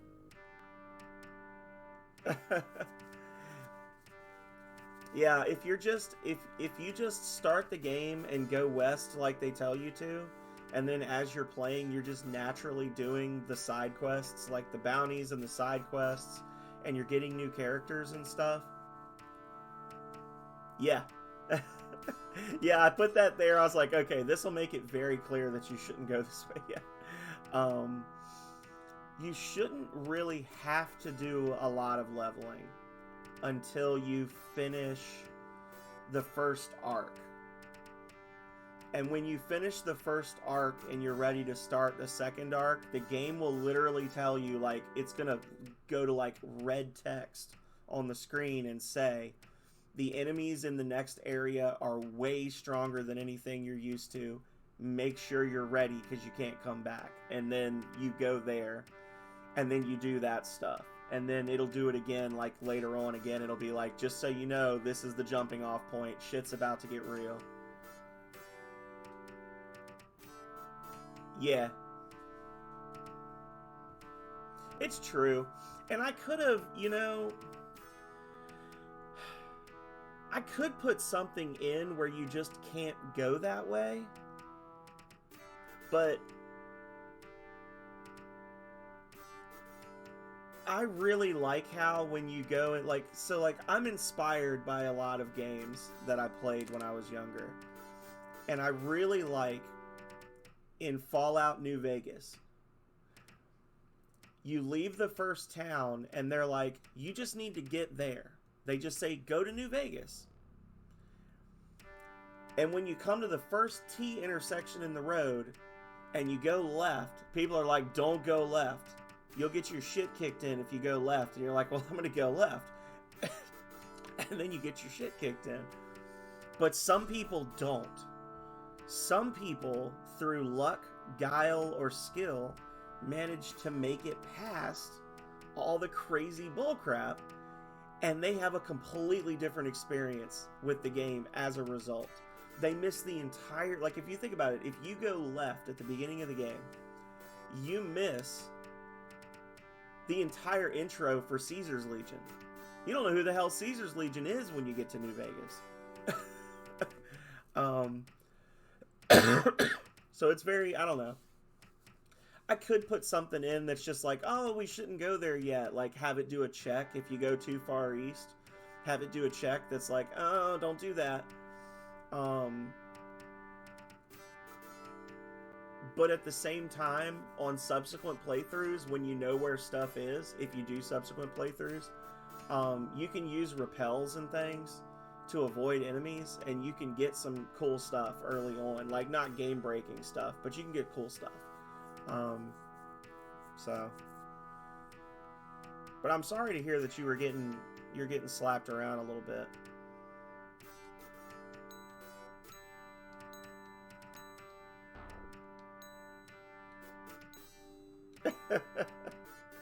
This is true.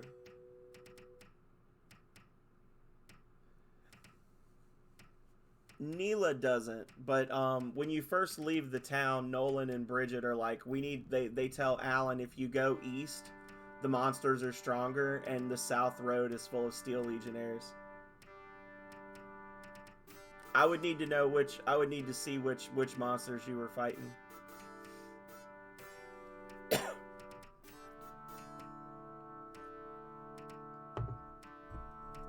But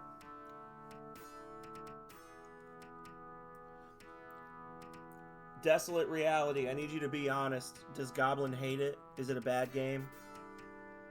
You're literally, Goblin is like, well, I know Kale Vitraz has been playing it a little bit, because I've seen him going live on it. Yeah, that's because of the terrain. That's because the terrain is changing. So when you go in the woods, the enemies get a little stronger.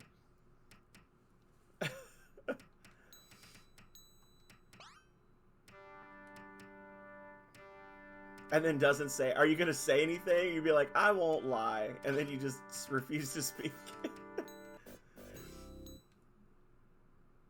He has a lot to complain about. But Goblin complains so much. I don't know. Well, I'm sorry to hear that. I hope that you stick with it. Like I said, you're the first person out of all the people that were like, oh yeah, and I know a lot of people got it when the game first came out. MJ played it. I know MJ enjoyed it, but MJ... That's good. MJ does not generally like those types of games, but said that it felt okay to play. Like it didn't feel mean to MJ. Just chatting. That's fair. And like I said, I'm not asking so I can say, oh well, you did that wrong, or like defend it or whatever. I'm genuinely asking because I want to know, so I know what to do better on the next game, you know? Because I'm really, like, Calrea messed with it a little bit, and Penguin Slugger messed with it a little bit, but really I was my only playtester, you know? I'm sure. I'm not hating. It's not for everybody. But like I said, I'm definitely gonna go back and watch the VOD, and I want to do a better job, because it's hard to make a game for other people if you are your only playtester. Because things that seem obvious to me because I did them are not going to be obvious to other people, you know? So if people come to me and they're like, hey, I can't figure out how to do X, then I realize, oh, I could make that more clear or something like that, you know?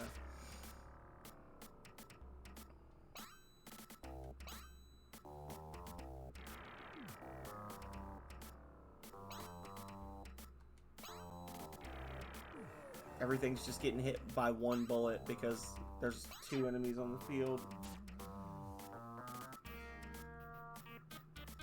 Oh lord. Magnus Sertson? I don't know that person. I'll be like, Desolate Reality told me to tell you to play this game because you criticize games.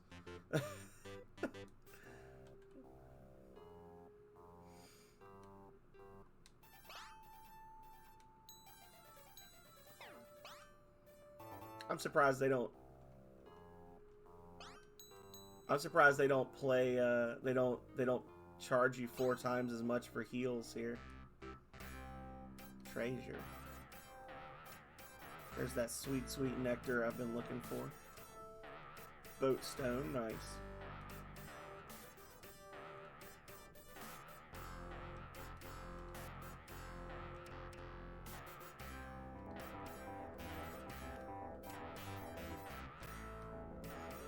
But yeah, as far as the difficulty, I will openly admit that there are some things that you just throw yourself at, and you either get really high leveled or you figure out the trick. Yeah.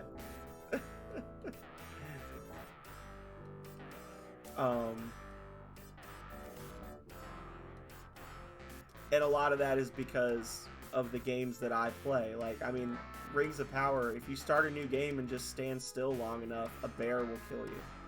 Like, without you ever actually pressing a button, you just die. So I don't have the best track record with well-balanced RPG experiences in my history.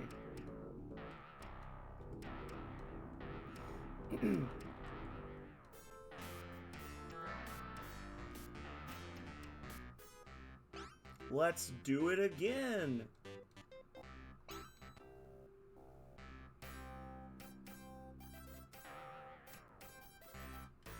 And there is a lot of dialogue. That's the other thing. Is like I will admit that there's a lot of dialogue in that game.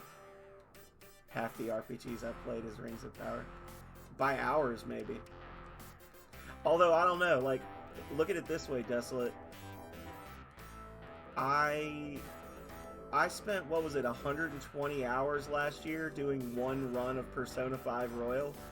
And I can beat this game in 2.5, 3 hours. So... in 3 years, I've only put 180 hours in the Sega Classics collection, and I did play some other Sega games on here, just not much. So it's like, well, I could beat Rings of Power 30 times, or I could play Persona 5 Royal once.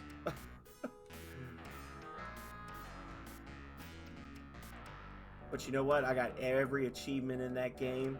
I got a perfect on that game. First run through. Perfect.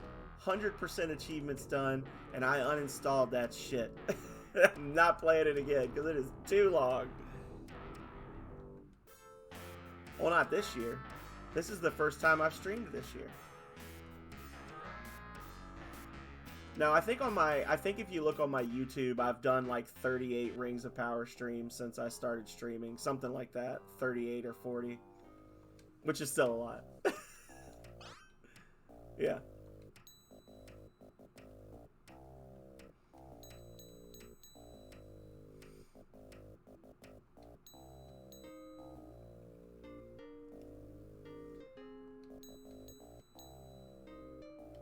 I don't think I need that many bridge stones.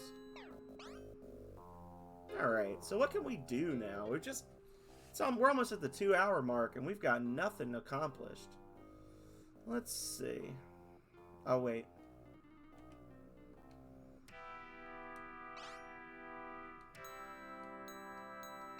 There we go.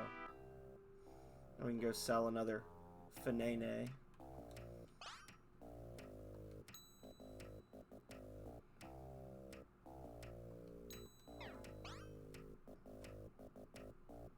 So what was the new stabby that you got, Goblin? You said you grinded out, you killed a boss, you got a new stabby. What's your new stabby?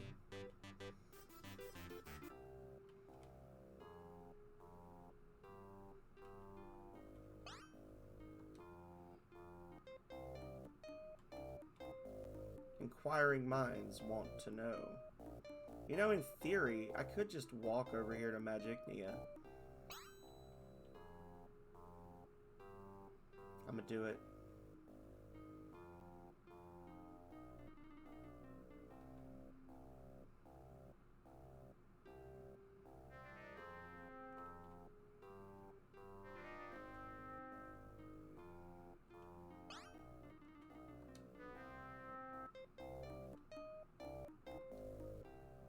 It's not actually super far. I don't know what walking on ice does for your resources.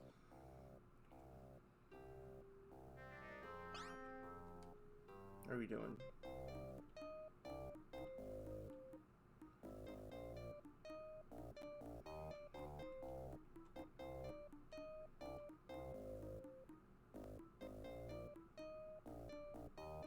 Oh, yeah. Yeah. That's a rough one. Yeah, so you were fighting Pugil crabs. Yeah, they will one-shot you. They literally have a... What are these beggars doing out here? Get buffed like Zig. Yes. Yeah, the echinoids. So, the echinoids spawn... Yeah, so those are actually tough. They do tell you, like, not to mess with those. You can get free shell fragments in different places, as well. That's the second bounty there. That's a little bit more advanced. But yeah, there's a couple of different ways you can get shell fragments for free. But the coast, for it to be, and this is just a failing of the engine because it doesn't have different types of sand.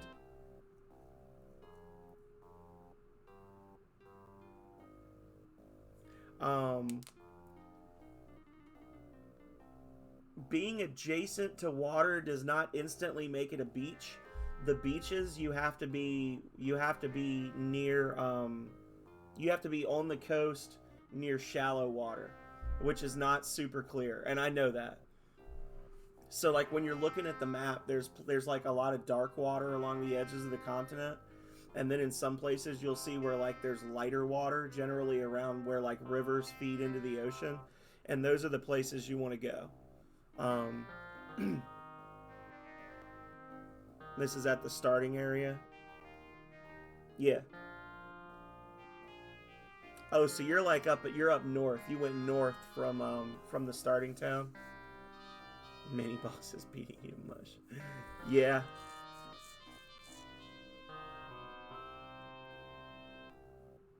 If it's a bounty quest, sometimes you will get bounty board quests that are a little out of your depth. And it's just important to like make a mental note and come back. The giant antlion. Okay. The church rock. Yeah, the church rock is trolly. Yeah. So they're okay, so I know kind of what you're doing now. And yeah, those are things that you shouldn't be messing with yet. Yeah.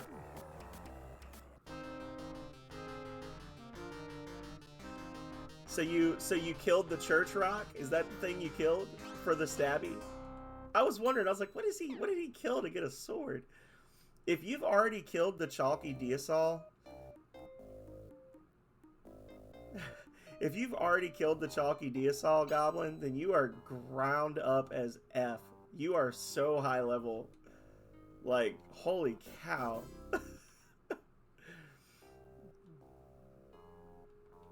Oh, okay.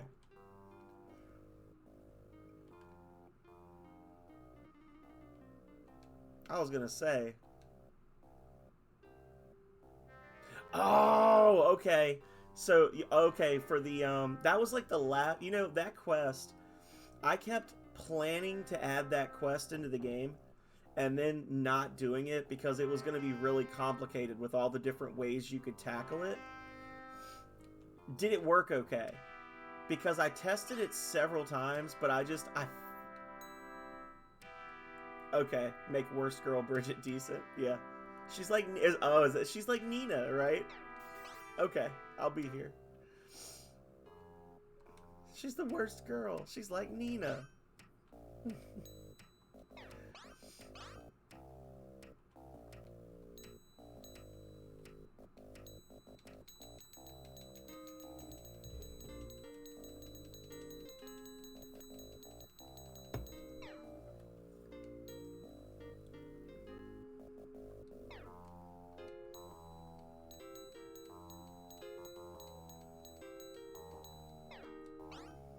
There we go. And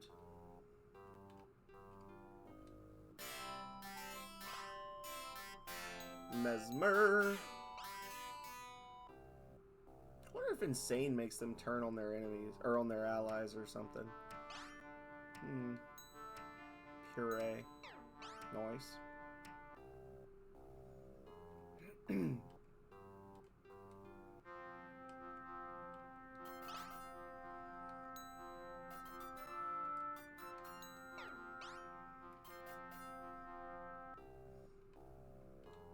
Tempest.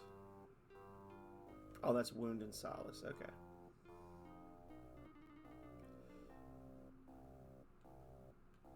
You gonna attack me? Nope. Merchant. Nice.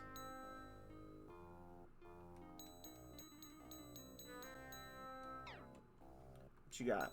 Food and water? At double price? Thanks. No thanks. Get effed, buddy.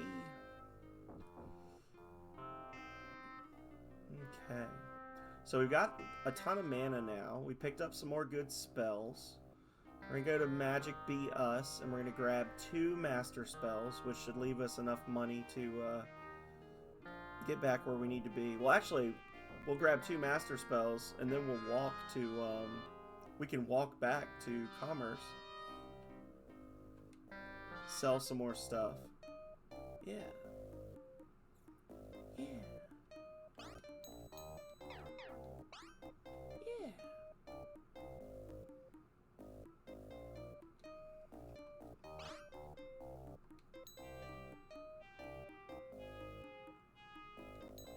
Master.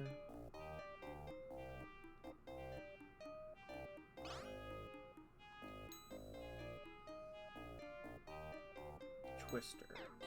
There we go. She doesn't need a master spell. He'll get his from someone else for cheaper. I could buy the one for the night, but it tends to glitch in my experience.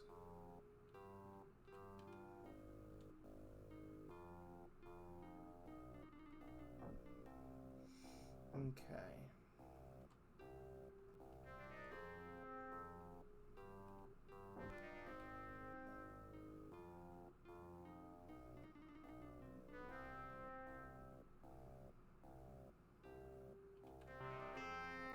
Now we'll just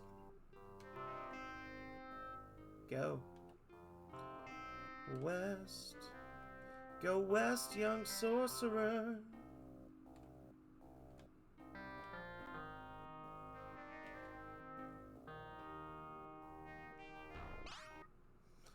You, friend, will live to fight another day.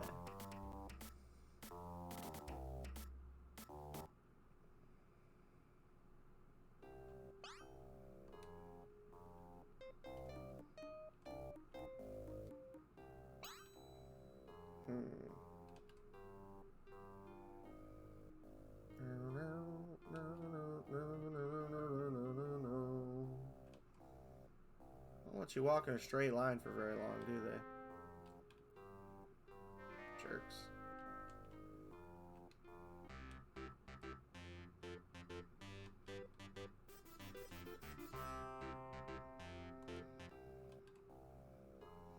Okay. Actually, that might be where the ship is supposed to spawn when you buy one. Oh. What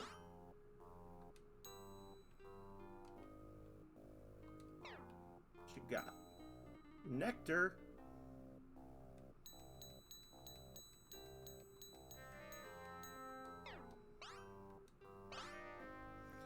And I just bought a bunch of mana, but it's because I didn't expect to find a nectar merchant.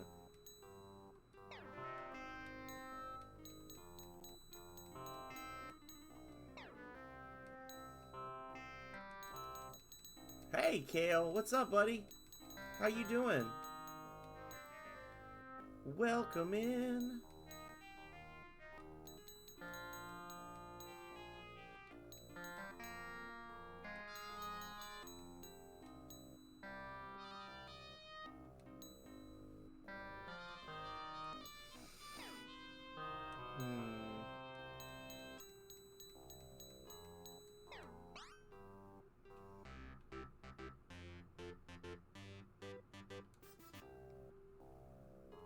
I is okay. I was actually just talking with Goblin Junkbot about Voltage Genesis. He's had mixed experience with it. Apparently he found some really high-end monsters that were kicking him around a bit. And I told him I haven't really gotten any good feedback from anybody because I don't know of anybody other than you that's been playing it.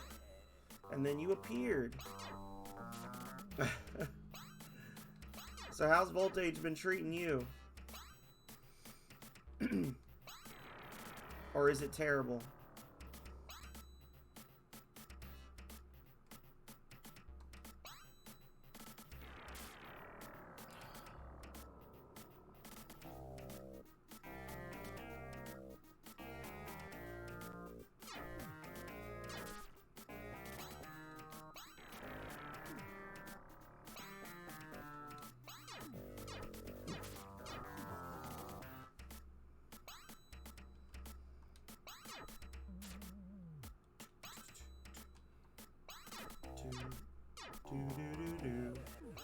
Do do do.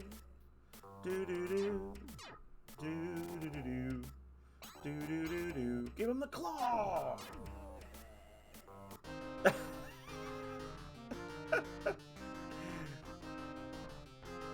Goblin was saying that that he spent a lot of time grinding because he was getting popped by different enemies. And I was like, where are you fighting? And he was telling me, and I was like, oh yeah, that makes sense.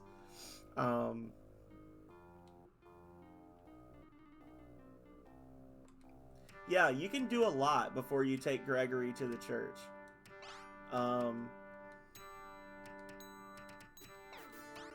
you've probably figured it out already, but like, as you're unlocking new characters and you're reaching new like points in your quest, like you're leveling up, you'll actually unlock new quests and things in old areas. He did go east and south, but what he was doing was he was fighting a monster. He's in Okarango, basically, which I'm trying not to give spoilers. But he's in an area that you essentially pass by, and you're not really supposed to go in there right off the bat. But he's like, no, I'm gonna go in there right off the bat, and he's basically. So he basically grinded to the point where he could like clear that area. Which is awesome, because it's just going to make everything else really easy later on for him, so.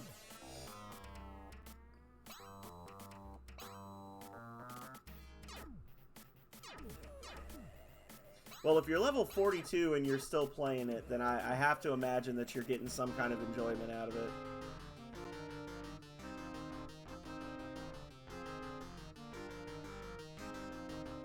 Yeah, I was going to ask you who you got. Stark, Carmen, Neela, and Isaiah. Yeah. Yeah, and as you continue to like advance in level, you can get more quests for most of them. If you're level 42,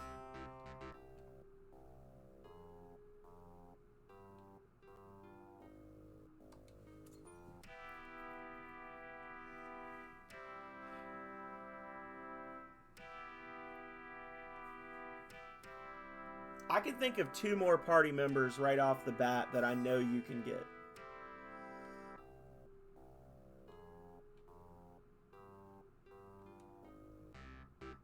Corbett's sword? Okay. Oh, wow, yeah.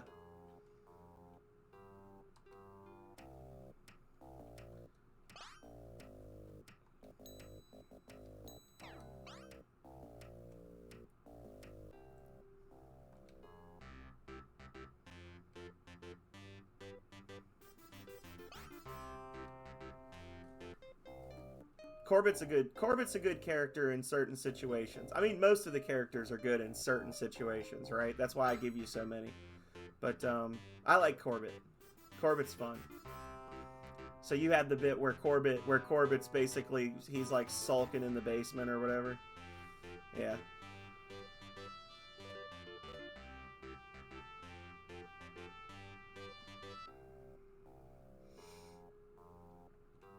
We're having a very lazy playthrough of Rings of Power today. We're 2 hours and we've only got 2 rings because I've just been wandering around buying spells and stuff. Yeah.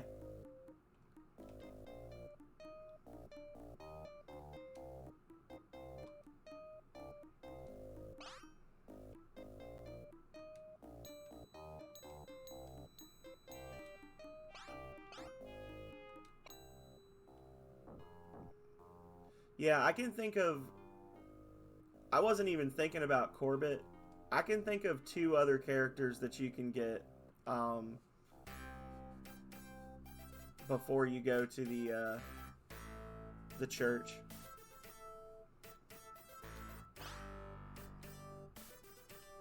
I'm not going to give you spoilers if you don't want them, but yeah, you're doing good, man. You got a ton of stuff unlocked already.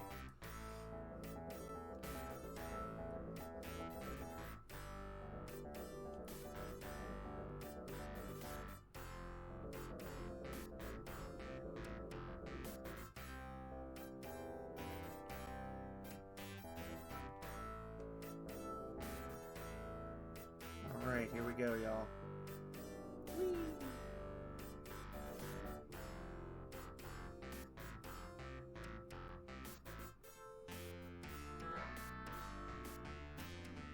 Which, what do you think of the characters so far? Oh God.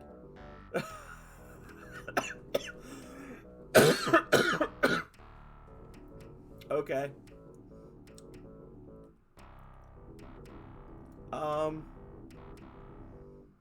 I don't know if you'll be able to clear that yet.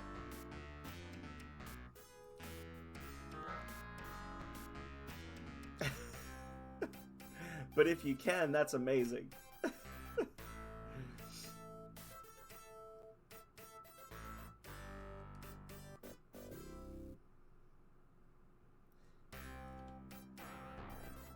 Death wasps are easy. Yeah, the thing that gets you in that dungeon is the fact that there's so many of them. The death wasp hive.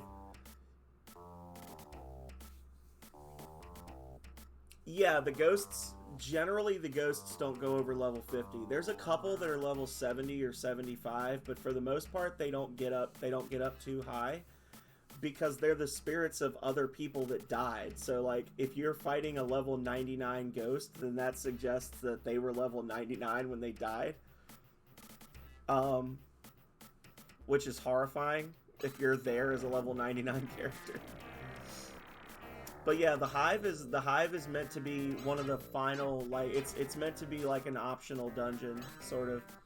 So if you're able to like make good progress through there, then awesome. Just try not to get lost in there, unless you're using repels or the silver ring to avoid fights.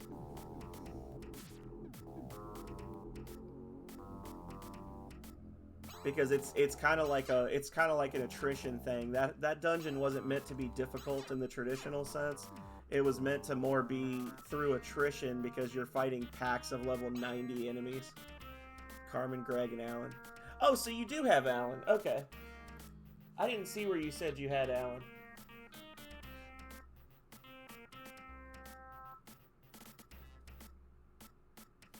Alan's good. I like Alan.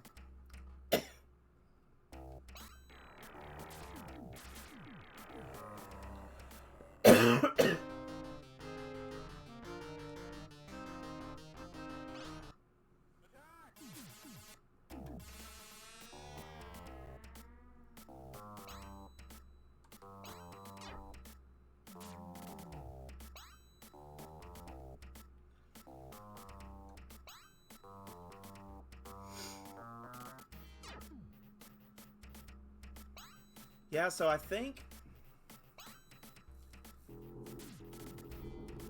the only one left for you to unlock before the first story arc is over is Butler. And Butler's kind of hard to get, but like just Butler is well hidden. Yeah, I'll be here.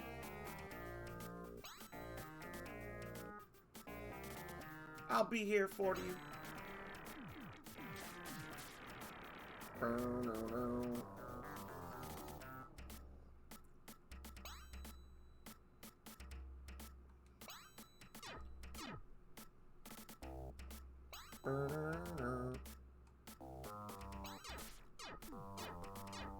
Yeah, we're doing a lazy playthrough today, so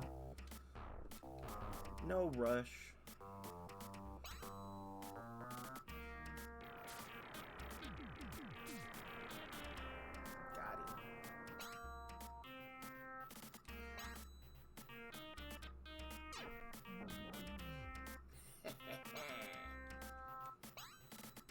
Does that lower his block chance as well? It looks like it.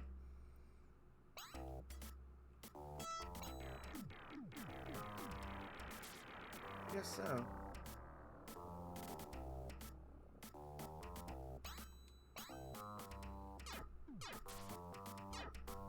Maybe not.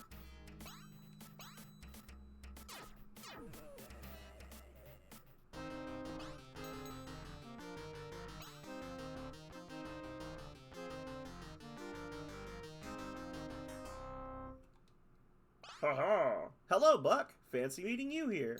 It seems the ring was real after all. Old Ricci had it on him all the time. I hate to do this, Buck, but if you want this ring, you're going to have to take it from me. Well, I hate to do this, but... Boom. You and your biddy aren't going anywhere. And your friends will be joining you in madness shortly. There you go. Do-do-do. Do-do-do.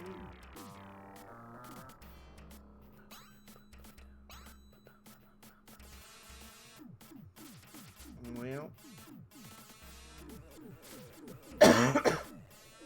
GG and stuff, I guess.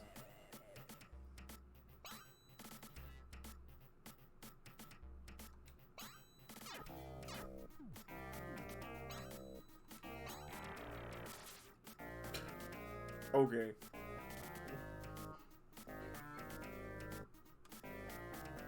I had to turn that off. It's starting to hurt my eyes.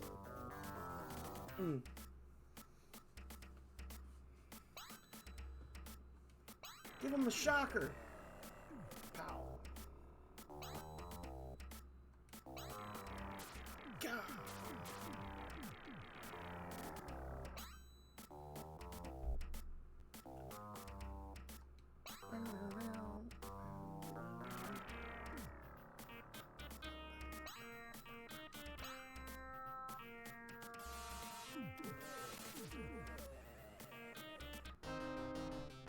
There we go.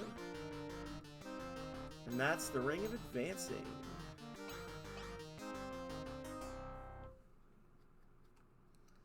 Camp. Alright, what's next? Next we have our ship.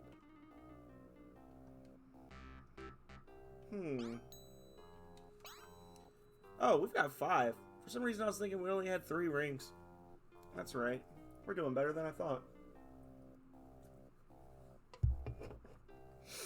So we can start working on perfection. We can head south. Or no, first we go west. We drop off the orb. We get the intuition key. And then we start heading south. We hit blood for the embalming fluid. New Sparta for the peace treaty. Then we go west through the channel. We hit sunrise and sunset for all the things. Before we do that, we'll need to kill the witch to save ourselves a trip. So we can come down and around and then park next to Shady Rest Funeral Home, go in, kill the witch, come back out, do sunrise and sunset, do the maze, and then get the fuzzy leaf, and then we can turn around and come back, grab division on the way, and then we can get the gems for perfection, we can grab the intuition ring, we can do blood. Yeah, okay.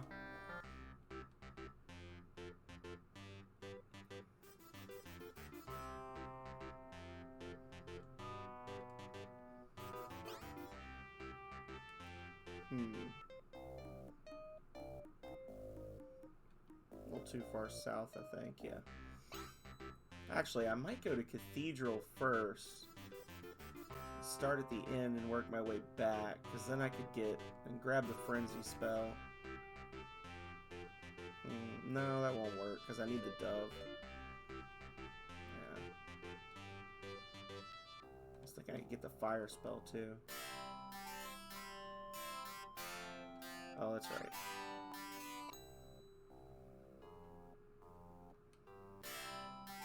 Open sesame! Open sesame! Oh. Talked to her twice. She closed the door back. Hey, buddy. Check this out. And camp.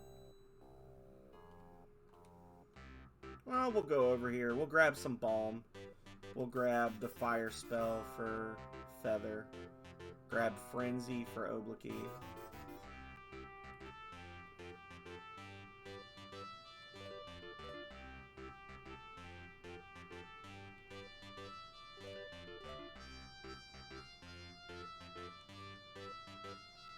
We can check out the Mermaid Tavern while we're here.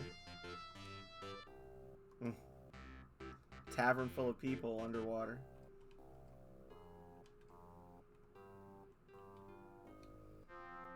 Okay. Buy fire. PK fire!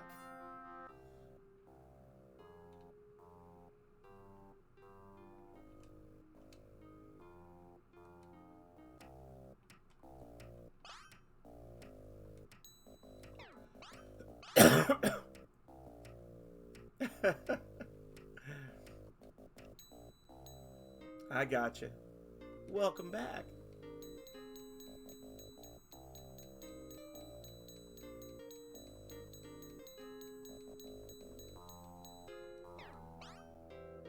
Oh. Well, that's no fun. Kale, I think Kale had to step away as well, Goblin, but Kale came in and was talking about Voltage a little bit as well.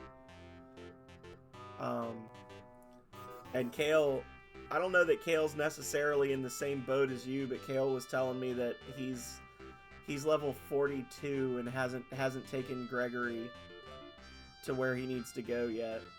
He's basically just ignored the quest. He said he's level 42 and he's got like 7 party members. I'm like, well, that's one way of doing it.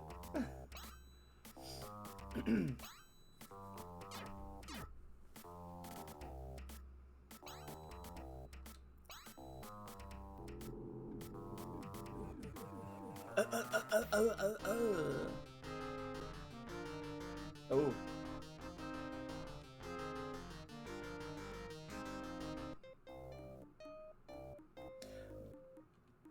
With a couple of exceptions, characters will level up when they join you, so don't worry about that part too much.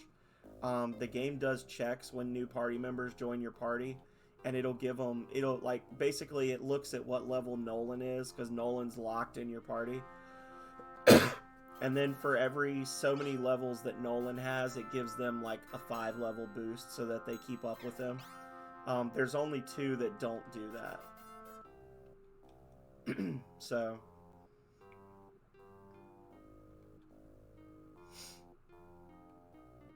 if you get more party members later, it'll be okay.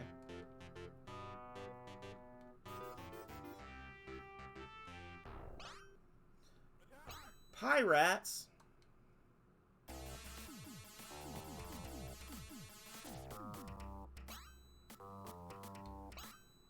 Judo chop him in the neck so he can't cast any spells. And blaze it. Does 420 damage every time.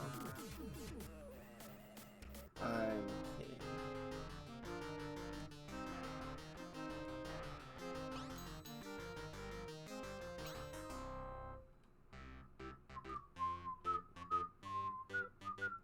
Yeah, the other thing I need to do that I said I was going to do and I never did. That's not necessarily a bad thing, or I don't consider that too bad of a criticism. I think that's fair.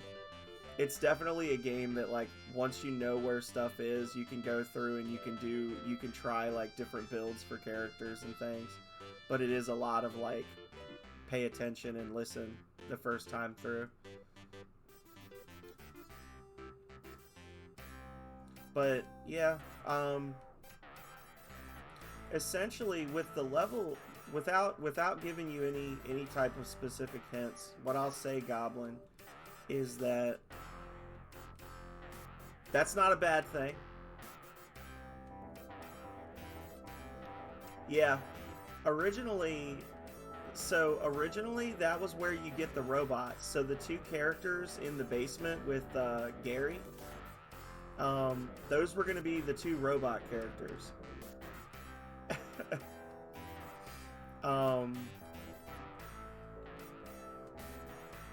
and you were going to basically do a quest to go find parts that were missing for one of them, and you get to keep it.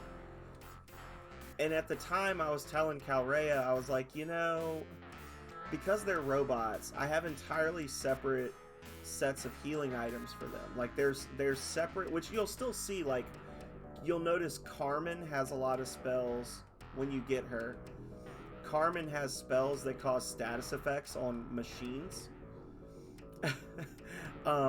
So, like, all the status effects that the humans can get, there's, like, a machine version of them as well. And then the machines needed separate healing items and all this different stuff. And I was like, well, basically you're paying 2,500 volts at the very beginning of the game to just buy a new party member. But the party member is kind of a liability because now you have to keep up with separate healing items for them. Separate accessories, you know, they can't use regular accessories. They need robot accessories, which are like upgrades and chips and things. I was like, I ended up scrapping that. And then I was like, well, you still get discounted food. So, like, I don't know if you've noticed that different shops sell food and water and stuff for different prices. So you do get discounts on the food in the casino. So I was like, so that's a little bit of a benefit. And there's a couple of quests in there. There's a bounty board that you can get. 2,500 seems a bit much, and that's what I was thinking. I was like, well, the gatekeeper asks you for 1,000, so I'll have him give you 1,000 back at least. Yeah, originally you would have. Originally you would have either. Yeah, that's scrapped. I got rid of that because I didn't want. They didn't add anything. They didn't add anything to the story. Because they were just like subservient robots. They don't really have dialogue because they're just there fighting stuff. They didn't really even look like robots. They looked like people with, you know, just weird features or whatever. I just wasn't happy with them, so I ended up scrapping them. And there's like 14 playable characters in the game, and I needed to cut some characters because of that. So I cut some characters out, and they were two of the ones that got cut.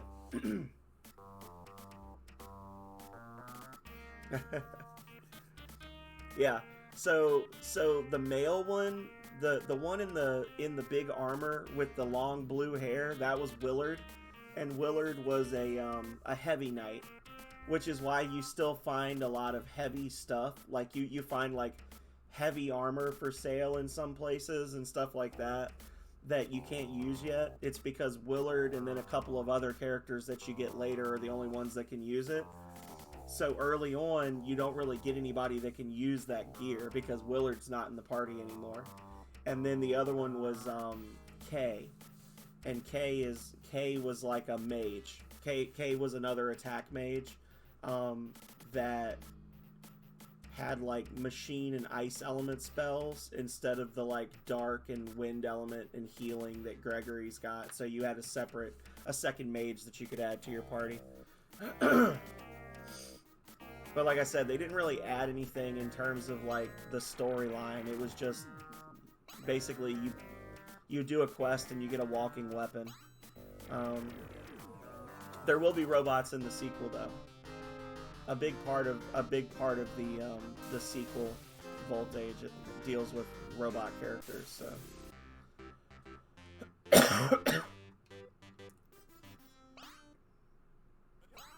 welcome to die.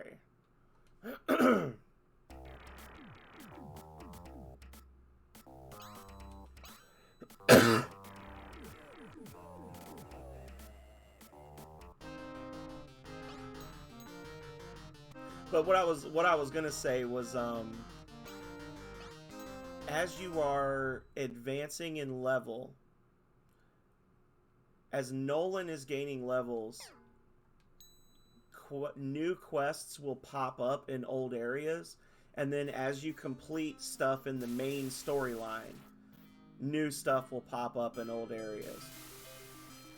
The unique characters in your starting town that are like in your town, as you level up, they will also get additional quests and generally will join your party once you've done enough quests for them. So like the level that you're at, if you have any unique characters that have moved back to Pedregal Springs, you can probably do additional quests for them now. Not all of them, because some of them are keyed to like storyline things, but you should be able to get a character or two unlocked if you're level 30, which would make things a lot easier for you.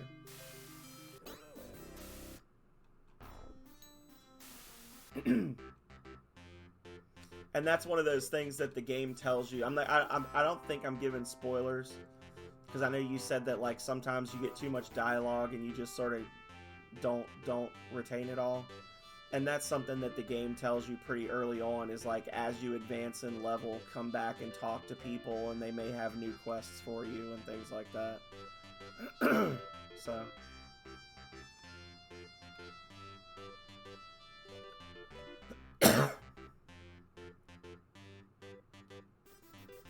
but yeah, I mean, it sounds like you're having a rocky start, but your life's going to be a lot easier in the later portion of the game.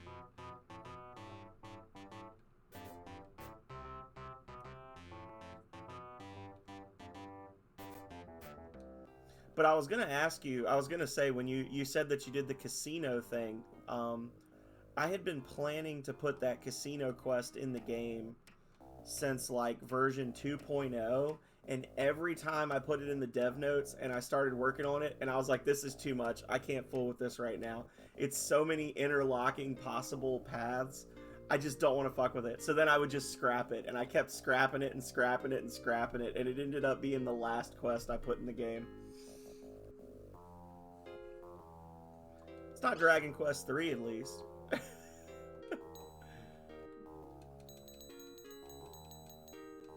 Yeah.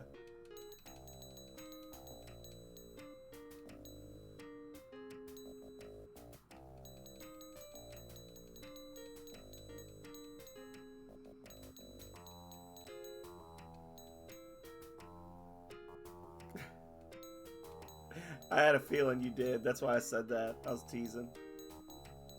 That's a grindy game. I don't have the strength of spirit for the amount of grinding that game requires early on. You're a better junk bot than I am. Oh god. That'll do it.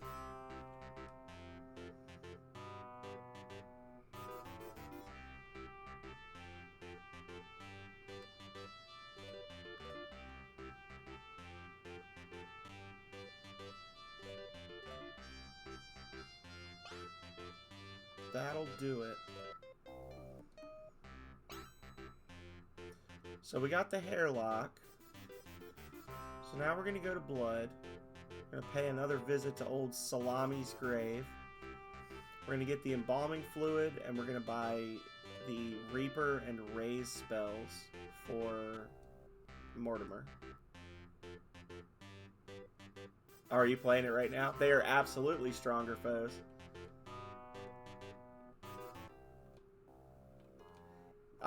Going into a crater also hits your entire party with radiation sickness, with nausea, unless they're immune to it, which none of your current... Well, Gregory is immune to nausea. The other two are not, so all your physical stats also dropped when you walked onto it.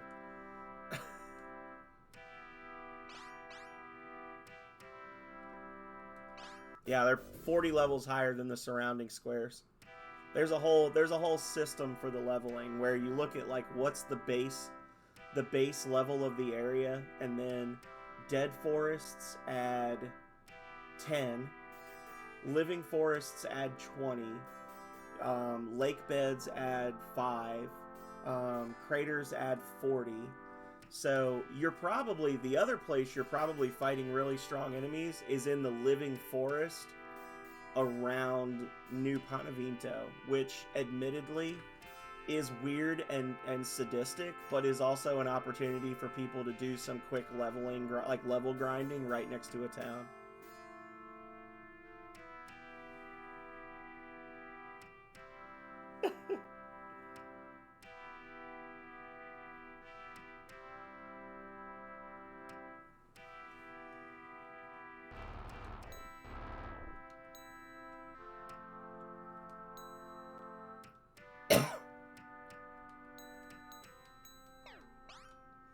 Yeah, I'll give him perfect as well. We like Mortimer.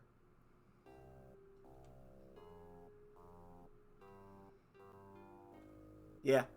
Level 45 glowing sludges.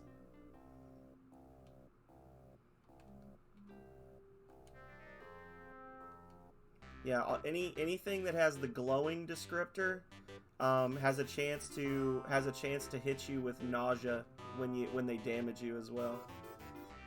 But you should get sludges, shamblers, like the zombie enemies. You can get sludges, zombies, Dwarians. I think the ones in the Dead Hander territory might have robots as well, but I'm not sure. I'll have to look again. It's been a while since I've fooled with the encounter tables. Oh, hang on. Oh, wrong place, but that's okay.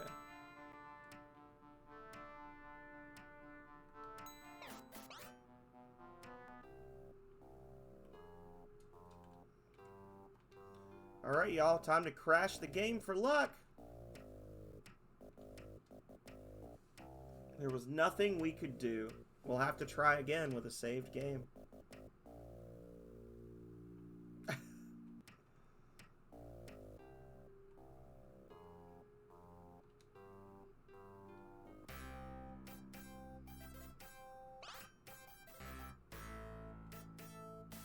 Hey, Philip. How you doing, buddy?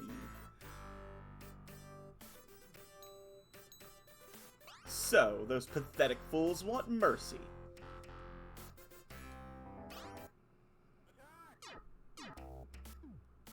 It's going okay. We're doing kind of a lazy run. Yeah. Yeah, I get that. We're doing a lazy run of Rings of Power. We've got like 5 rings. We're close to getting 6, 7, and 8, but we're over 2 hours in. I'm already answering you before you can even ask. Yeah, I've been taking my time. I spent a lot of time just kind of wandering around and buying spells and stuff, and I got my characters in a weird order.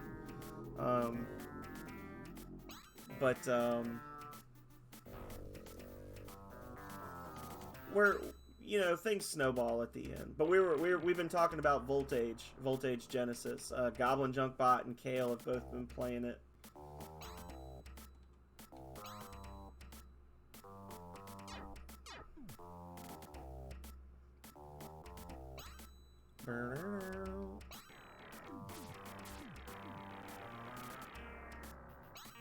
And I think you probably recognize this area, Philip. Didn't you do this part?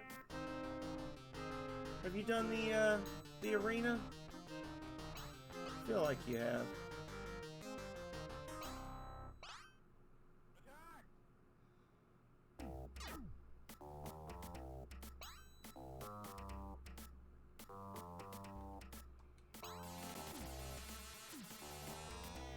Yeah, you're like, I know what this is. Yeah, the king of New Sparta has been sending his soldiers to attack the people of the Moon Temple. Yeah.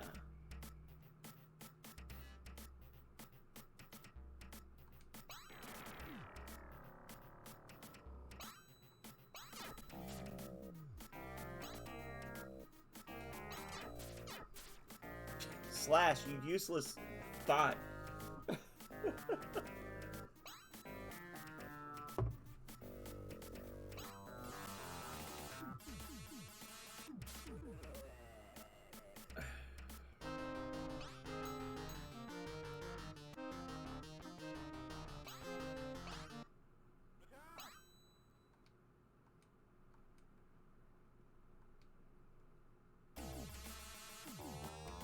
Oh, so you can't cast altar on the bear because the bear is listed as a townsperson. Same as a townsperson. Even though they're 2 different types of creatures, they have the same class, so it doesn't work on them. I was trying to cast altar on him.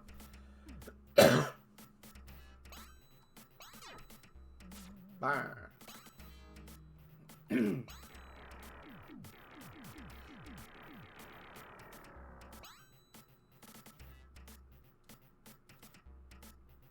Yes. The game is very much geared towards scavenger runs.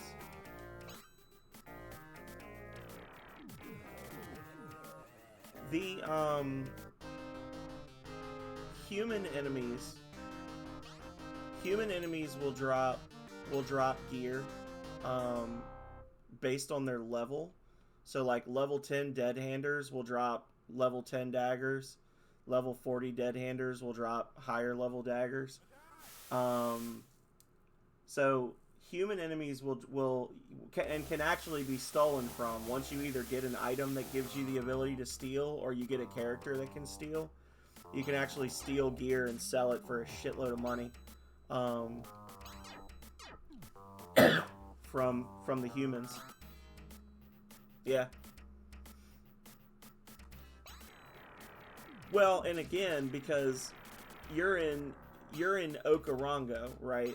So like the game tells you go to New Pontevinto. And then when you go to New Pontevinto, hey architect, when you go to New Pontevinto for the first time, you find out you should head west. And you were like, nah, I'm doing other stuff. So heading west along the normal progression, you do pick up some extra information and stuff like that. But a big part of your issue is just that you haven't actually gotten any new party members, which I think is leading to some of your difficulties. But fair criticisms, because that's the thing, right? Is like you can't say, oh well, the game is completely open and you can go wherever you want, but if you don't go, but then say, well, if you go the wrong way, then it's your fault if stuff doesn't go your way. Like, I get that, and it's a hard balance. It's a hard balance to strike. I probably will not have the next game be as open as this one. Yeah.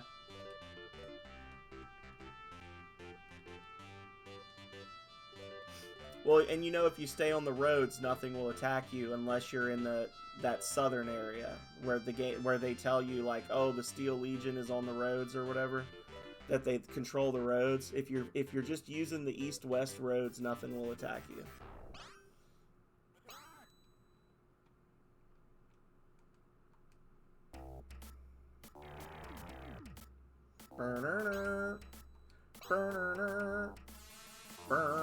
But no, what I was gonna say, I had said I was gonna do this before, and I just never got around to it, like so many things in my life. I was actually planning to write up, like, I don't want to call it a strategy guide, because I'm not going to tell you how to do everything, but I was actually going to, like, write a manual or, like, a player's guide to the game, because there are a lot of mechanics in the game that are not well explained because of the limitations of my abilities as a programmer and the limitations of the engine that I was using, of the RPG Maker engine. It's not always easy to communicate stuff as well as I would like in some cases.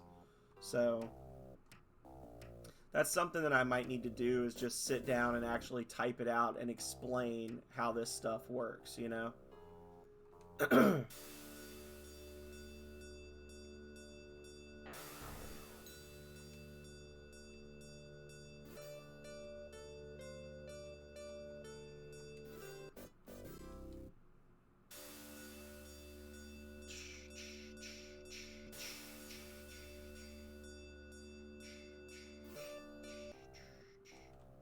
Alright, so we got the youth milk, but our time here is not done. Sup? Show. Take this key. I must be off to return to my family. So now we've got everything we need for the Ring of Division. We've already told Fiverr to skip town. So we just got to go to Division, or to Dagania, and we're done. But first we're going to go up here.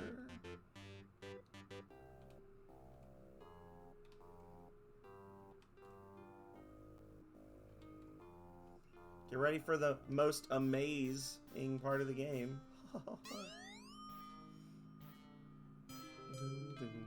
Get ready, Philip, because this is in your future. Philip Schneider's going to be zipping through this maze so quick. He's like a laser. Or a Doberman. Eyes on the prize.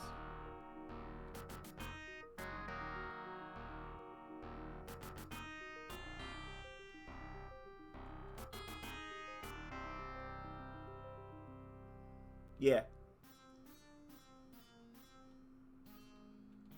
Yeah, no, I'm not taking any offense. Like I said, it's not a perfect project. I was like, when we were, a while back, we were talking about rank 1, and Philip Schneider was going through my rank 1 and was like, how did you give Voltage 4 stars and you literally made the game? And I was like, I'm not happy with it. It could be better. Circles of power. Loops of might. Sounds like cereal. Mighty loops. How's it going? What's up? Also, I said hi, but I want to reiterate. Hello, Architect Avian. How are you doing? Are you having a good New Year so far? If not, well, you start over tomorrow. You get one free do-over on New Year's. What's up, Perth?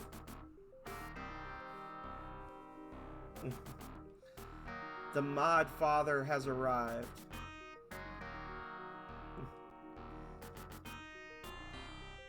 Perth just likes to hang out in my stream because it's the only one where Perth isn't saddled with the responsibility of being a dev.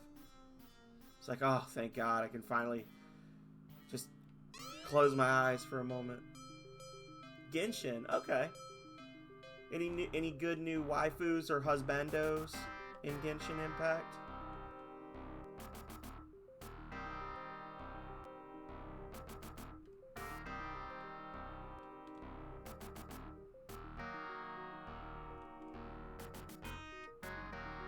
I mean, I'm not saying that you have to, like, carry them out, but... Oh, okay.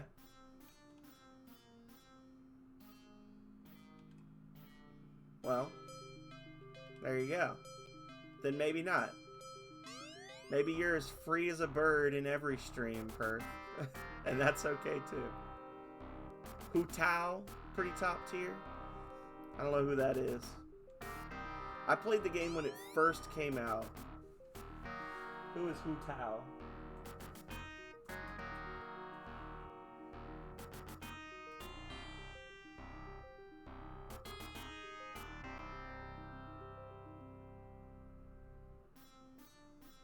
Oh, okay. I don't know her.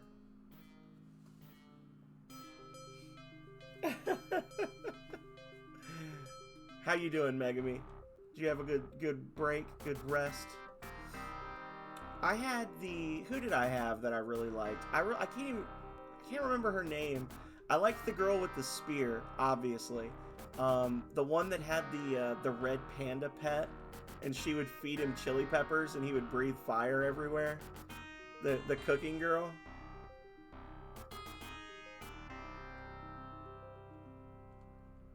I just think it was incredibly ballsy of Nintendo to completely rip off Genshin Impact when they made Breath of the Wild, and somehow nobody called them on it.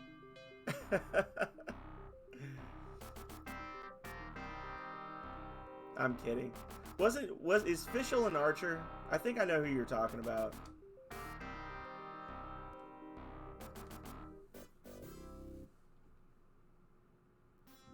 Oh, Zhang Ling. Yeah, I liked Zhang Ling. She was a good character. And I had the like Asian themed Earth mage character, the Geo Mage, that's like the leader of the first town in that area that you go to. I can't remember her name either, but she was really slow. Zhang Ling is fun. She's fun. She can do some fun stuff with, or at least when I was playing, she could do some fun stuff But I also really like spear characters just in general. Like Megami will tell you, I've been playing Elden Ring with Megami, and this is like the longest I've ever gone without picking up the Partisan and just going ham with it in a video game.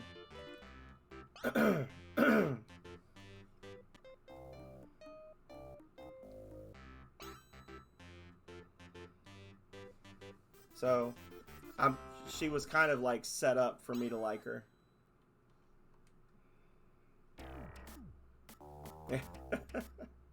That's the reason.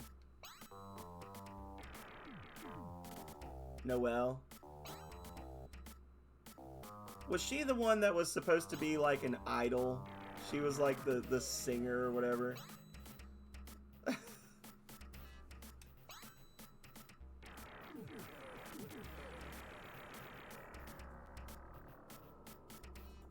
Oh no, she's the maid. Yeah, she's ridiculous. That character is amazing. Early game, she can like her bubble shields. Oh my god, she is so good. And I like the little kid with the popsicle, the blue-haired kid, the cryo greatsword user. I really liked him as well. The one that's like a spirit shaman or whatever.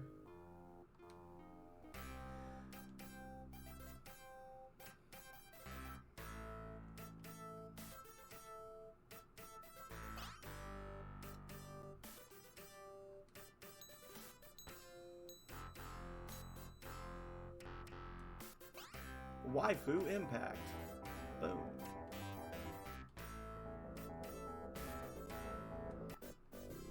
Moon gem taken. Oh. Camp.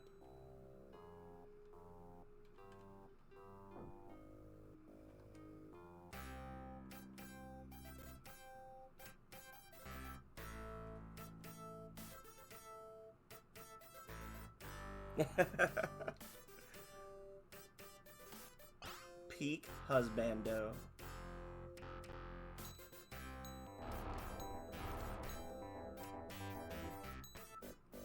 PJ husbando.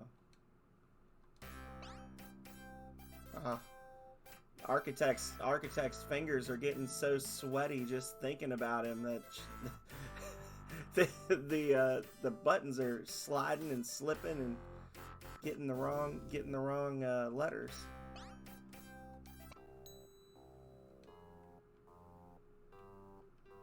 What are we at?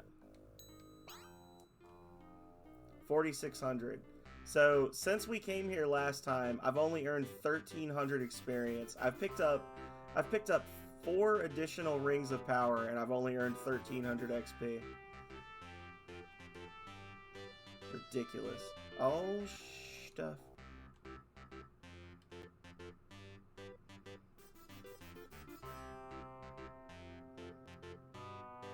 I mean, I'm not judging.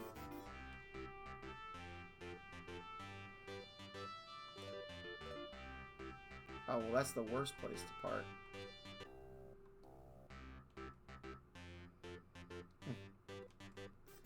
Maybe.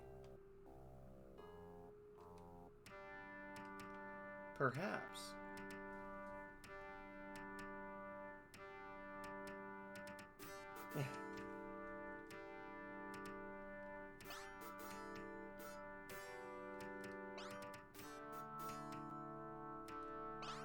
So we meet again, Buck. I have been waiting here for someone to show up and help me open the trap and get the Ring of Perfection. I see. Well, you know, I've got a big orange fluffy cat as well, but I don't let him sit in my lap while I'm typing. But I do have a little tabby that gets up and just walks back and forth on the desk, and I'm like if she hears me typing, she comes in the room. Like she's like, "Oh, but he's sitting down. I gotta mess with him." So I get it. I have both of the gems, Fezzik. Good, then let me help you get the ring. Why do we need him? We've got 5 party members with us. The 2 of you each take a gem and fit it into the slots at opposite ends of the room. Suddenly, a ring materializes in the center of the chamber. The Ring of Perfection. I'm afraid you're out of luck, Buck. This ring is mine.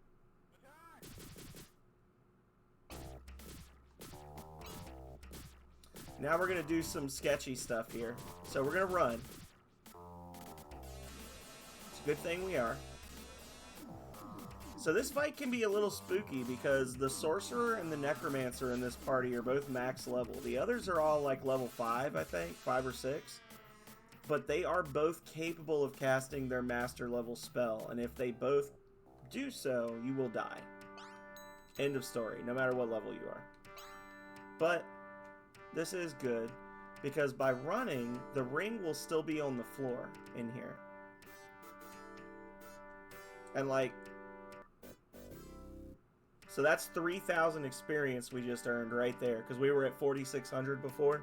So we get 3,000 experience for picking that up. Everybody gains a level. And now we can just leave. We've got the ring. But if we talk to him again, the ring will spawn again, and then we can pick it up again. So this is like the second of the XP glitches in the game. So the first one is like, you know, you answer the riddles in the Ring of Thought, in the Chamber of Thought, until you get a few levels, and then once you're strong enough to survive this, you go get the gems, and then you do this, and you're max level.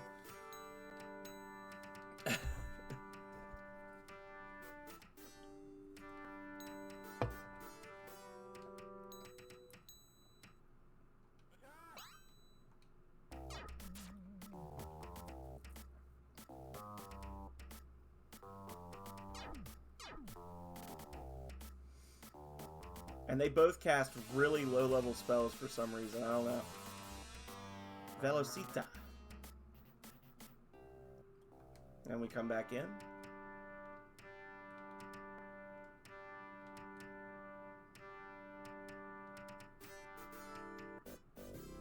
And nobody's going to level for this one.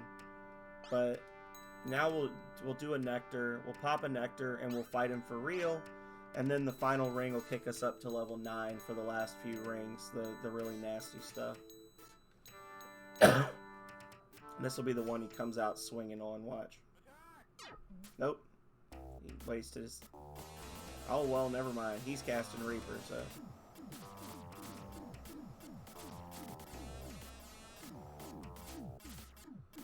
Oof. Alright. We need to shut that shit down hard. Do not let them cast any more spells.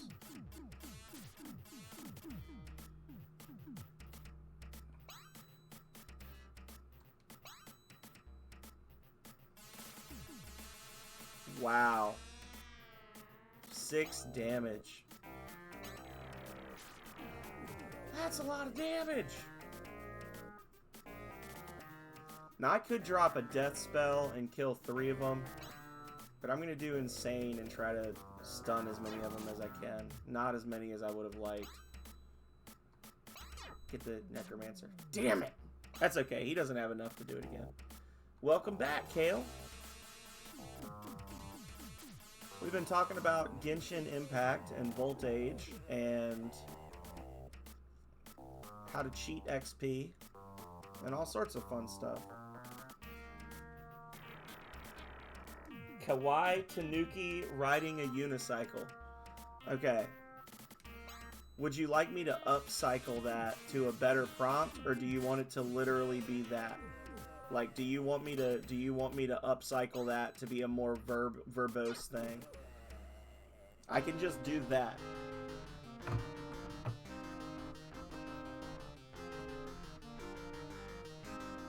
Kawaii Tanuki riding a unicycle. You trust me? Okay. Let's see.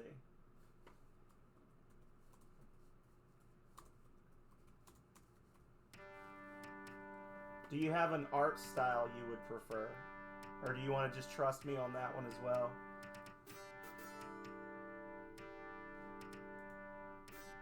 Just trust me.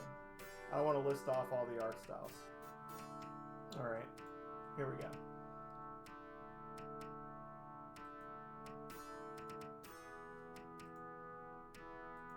Let's see what we get out of this.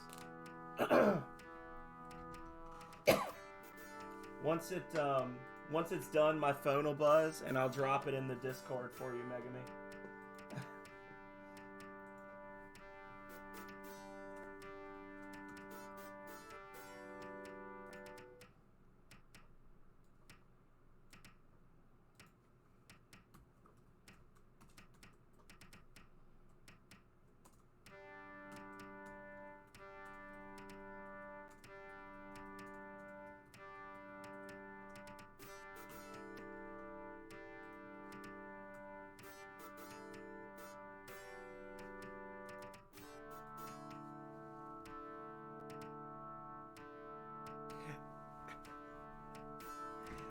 There is not.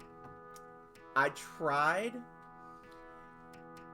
and at the point in the game development cycle when I was trying, it did not appear that I would be able to do one because the world map was big enough that the way I was trying to do it, like, essentially what I would have to do is I would have to take a bunch of screenshots of the world map and then put them all, like, end to end.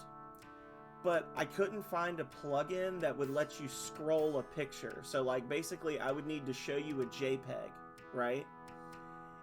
And if I showed you the JPEG of the entire world map at once, it would be so small you wouldn't be able to see where you were going anyway.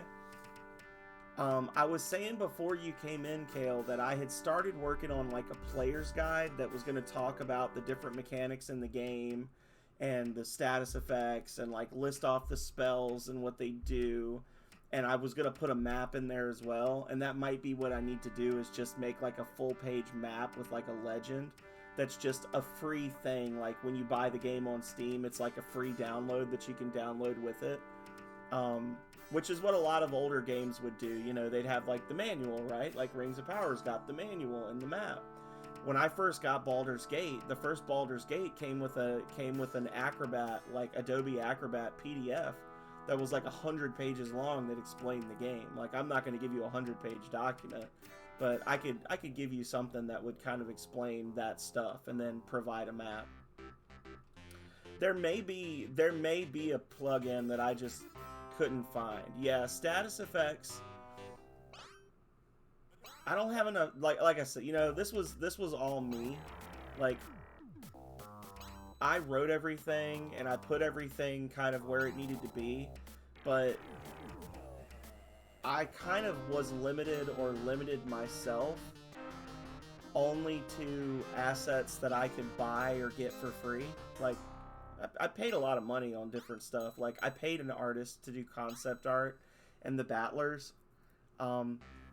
I made an artist on Fiverr very happy. I probably spent a couple $1,000s on commissions for all the little battlers for the monsters and stuff.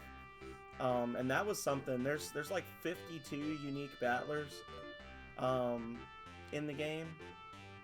But I didn't like make my own icons and stuff, so you do end up with, there's a lot of status effects and it's not always immediately clear what the icons mean.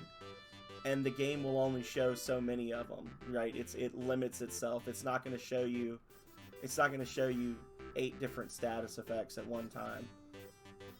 What the fuck is going on here? Am I lost? Can't possibly be lost. This is my game. I usually fly to get here. So, that's fair.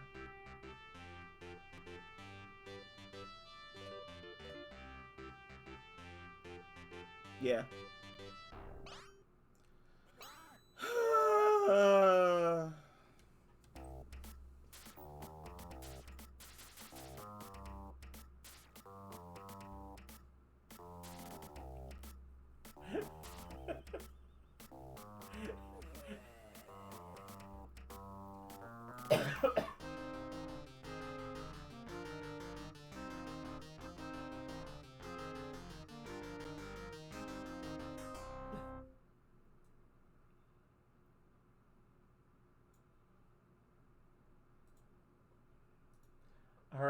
All right, Megami. I'm about to drop your art in.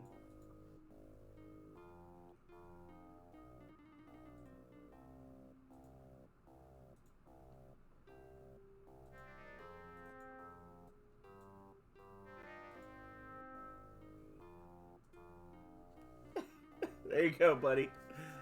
For anybody who wants to see what's going on here, if you go to my Discord, in my Discord server, I've created an AI art gallery, and if people give me prompts, I'll post them in there, and they're free for commercial use. You can do whatever you want with them.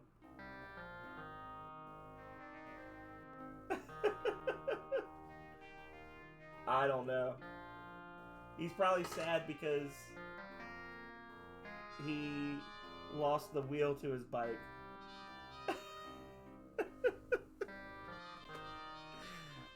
It begins. Sure thing, buddy.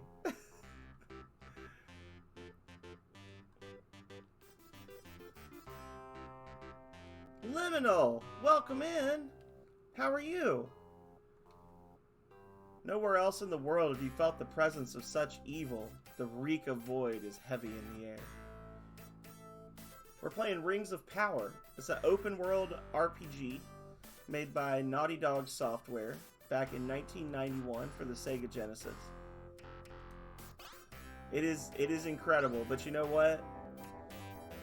We are starting our Streamaversary month, and just this month I'm going to play this 2 more times. And if you go on my YouTube, I have beaten this like 30 times on stream before, so there's plenty of opportunities for you to check it out. Yeah, they made this right after Keith the Thief. And their experience working with EA on this game actually was so bad because of how EA was that they actually stopped game development for a bit. Like, they were still in, the devs were, or the founders of the company were still in college when they made this.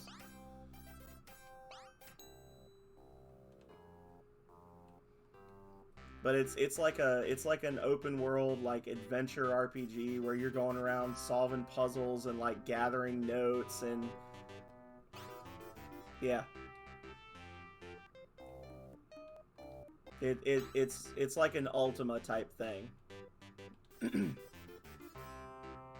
This game should have been on DOS. If they had released this on DOS or on computers back in the day, it would have been a lot more well known. My next stream will be Wednesday night at 6 p.m. I'm going to be starting Yoshi's Island. So this whole month, I'm just doing night streams, Monday, Wednesday, Friday. And I'm celebrating 3 years of streaming on Twitch. And then starting in February, I'm going to be going to a Monday, Friday nights, Wednesday, Saturday mornings schedule. So Wednesday mornings I'll be doing Star Ocean: The Last Hope, and Saturday mornings I'll be playing Breath of Fire. So, yeah, I love Yoshi's Island as well. Yeah, we're gonna do Yoshi's Island. We're gonna do Crash Bandicoot 2. We're gonna do Spyro the Dragon 2, Lego Indiana Jones: The Original Adventures. We're gonna play a little bit of Battlezone Combat Commander, and then we're gonna finish up on the 30th with Serious Sam HD: The First Encounter. Yeah, you should join the Discord, Liminal. I just sent it, but if you want to, I'll put the thing up again. If you join the Discord, I keep my calendar up on there, and I let people know if there's going to be like marathon streams and stuff. Oh, a bear. But yeah, thank you for dropping in, and I hope you have a great night or day, whatever time it may be. You gotta do a space. There you go.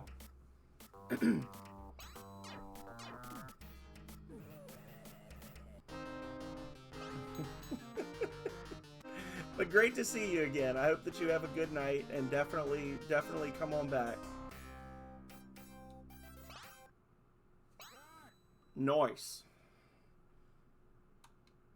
Twister!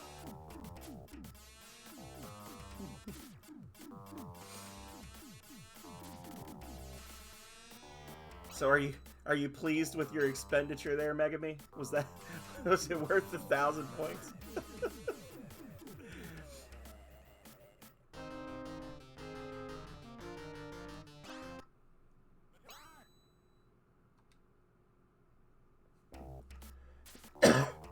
Master. That's right. I killed your master.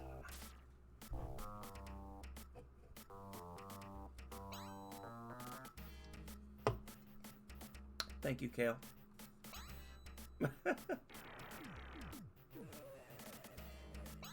I think I have it limited to like 5 per stream right now, because I don't want to do too many. I don't want to turn into Cleveland Tom and be doing 85 AI arts in a single stream.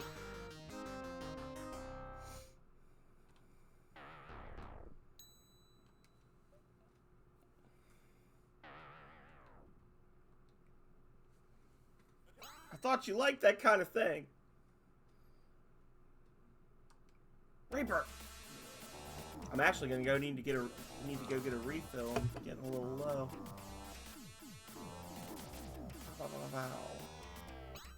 Oh shoot. I didn't grab Oblique's spell yet. We're gonna have to grab that after this. His frenzy spell.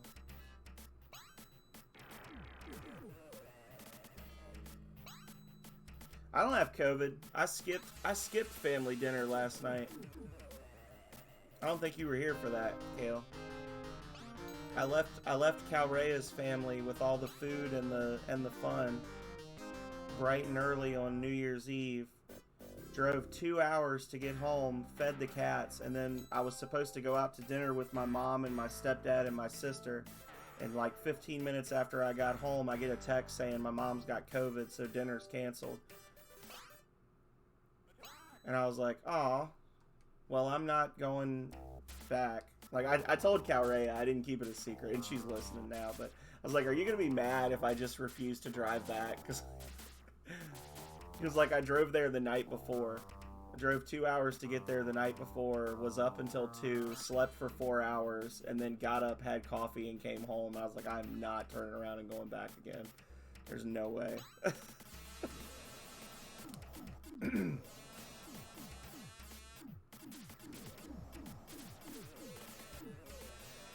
Kill that last night. There you go. I don't care what the dragon does.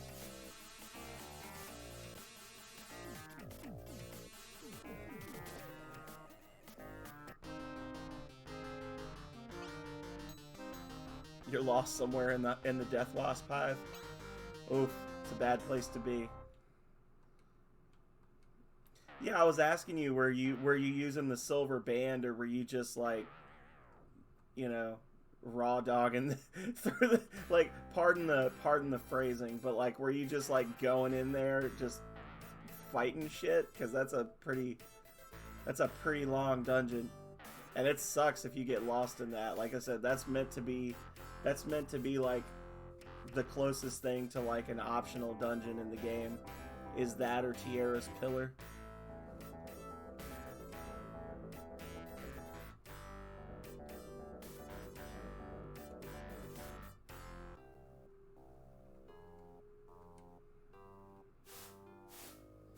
That's one of only 2 dungeons in the game that has glow root in it. And if you go near those little glowing mushrooms on the ground, the glowing mushrooms, if you touch the light from the mushrooms, any of your characters not immune to radiation sickness get nausea every time you touch one. Yeah.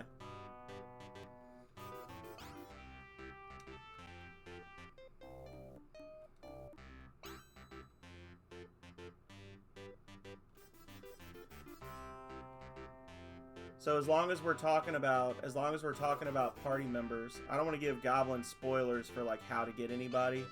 I'm just curious, who is your waifu, and why is it Neela in that game? We were talking about Genshin Impact waifus earlier. I don't know if you were here, if you were back yet. Favorite character, and why is it Neela?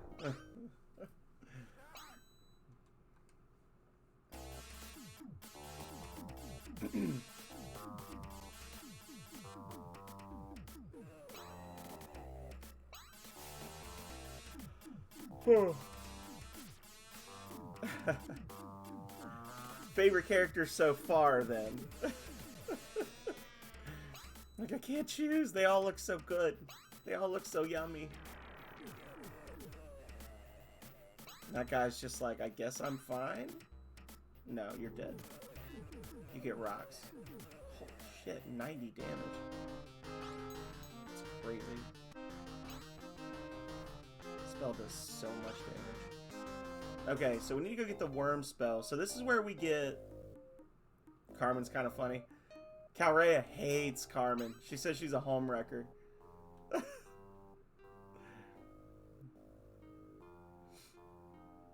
Calrea stands Bridget hard.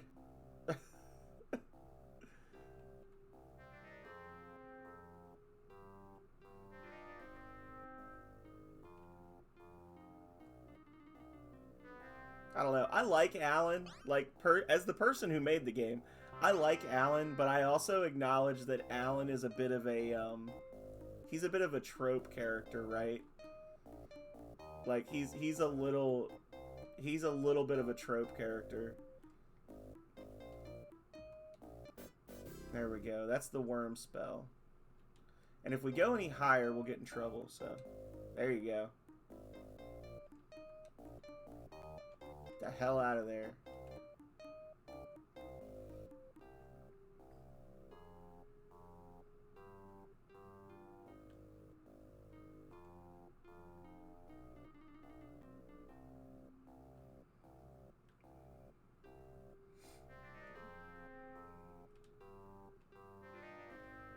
And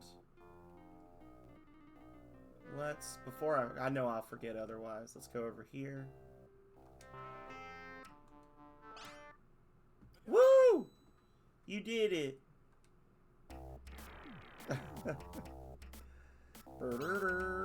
Congratulations.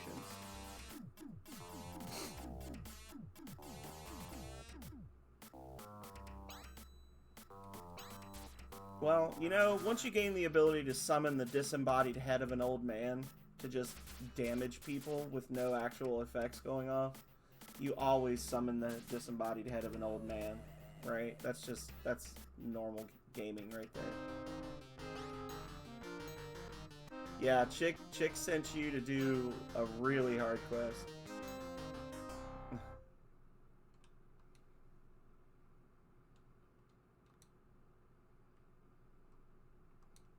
Stop trying to avoid me.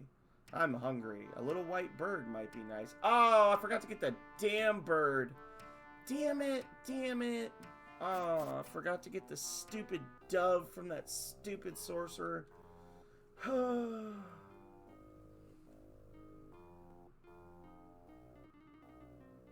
That's okay. It'll take like 10 extra minutes.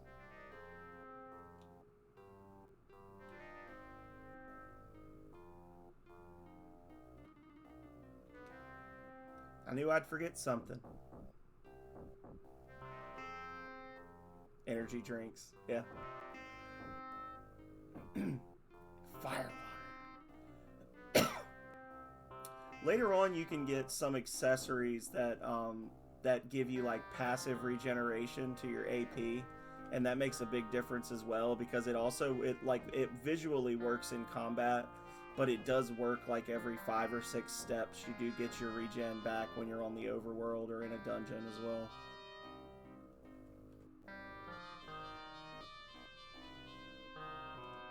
So that helps a lot with those longer dungeons.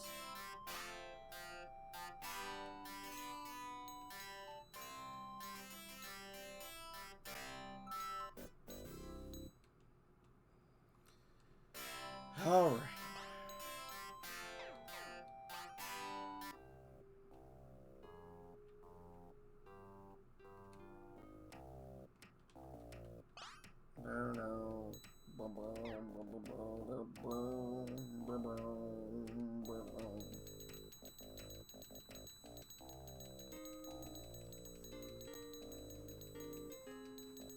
Goblin Junkbot said that he may go stream more of it, so depending on when he does so, we might have to go visit him after this. I'm not trying to chase him out of the stream. Just saying. I do have to get up at like 6 in the morning to go to work though for a 10-hour shift, so. What time is it now? This is probably the longest run of Rings of Power that I've had in a really long time. Which is fine. I'm just having fun. Just playing the game. Chatting, hanging out. Not saving on the overworld. Getting attacked by goblins for reasons. And they wanted a taste. Just wanted to start some shit with a max level party. I don't know. That's the one thing with the random encounters in this game. The random encounters are wildly unfair for somebody every time. Like, it's very rarely is it ever like an evenly matched battle. It's always one side or the other is well out of their depth. And it's either you or it's the other guy. There's never really a point where you get into the fight and you're like, okay, I won. I lost 4 people. He lost 5, but because like if people die, then that's such a massive gut punch to your playthrough. You know what? Thank you so much for being here tonight, Architect. I hope you have fun. I hope that you get all of the husbandos that you can take, and that your very orange and very fluffy cat will let you type in the future.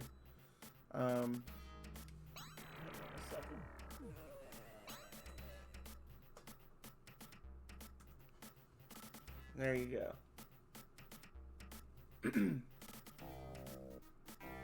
Y'all should check out Architect. Architect is nice. It's been a long time I've known Architect.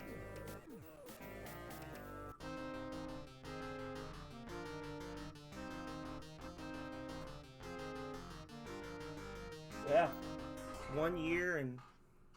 Oh, well, that's how long she's been following me, but same difference.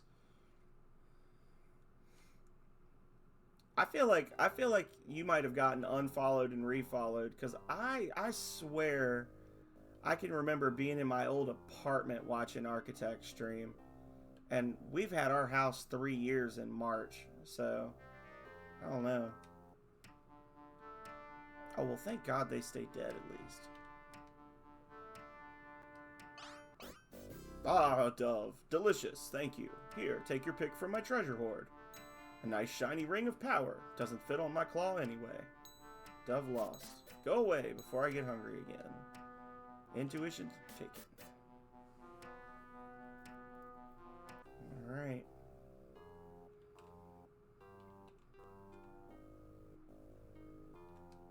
Underneath the desert is the Great Tomb. This area reeks with necromancy.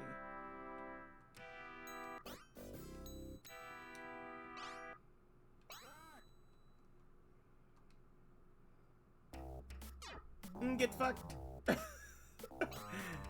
This is a much better strategy. You know, they kind of give you this, don't they? They give you the altar spell like the next town over, specifically so that you can pop these guys and turn them into townies. I think that's what they're doing. They were helping me. I mean, I'm still gonna use Reaper on it, but you know.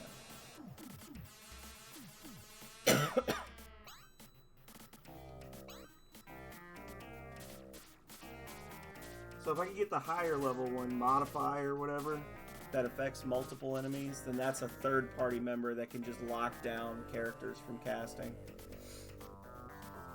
Feathercast Twister. She just threw a Twister spell out there at the end for no reason. Thank you, Feather. Jerk. Here we go.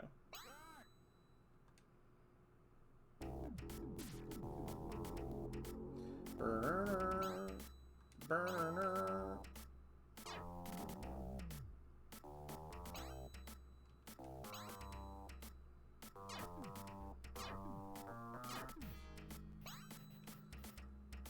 Oh, Slash, your spells are so bad.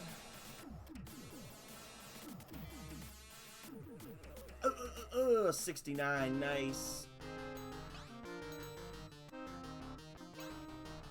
Alright.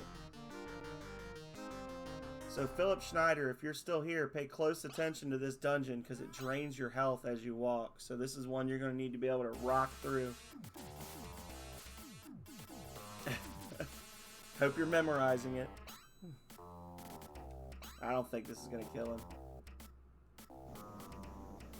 It's going to leave him with, like, no life, but still alive. Maybe. Yeah. Interesting.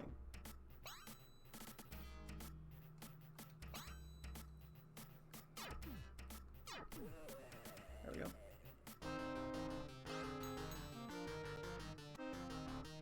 Mana.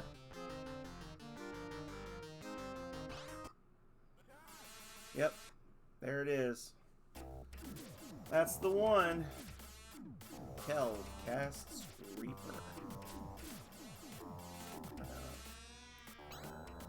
You just got Corbett?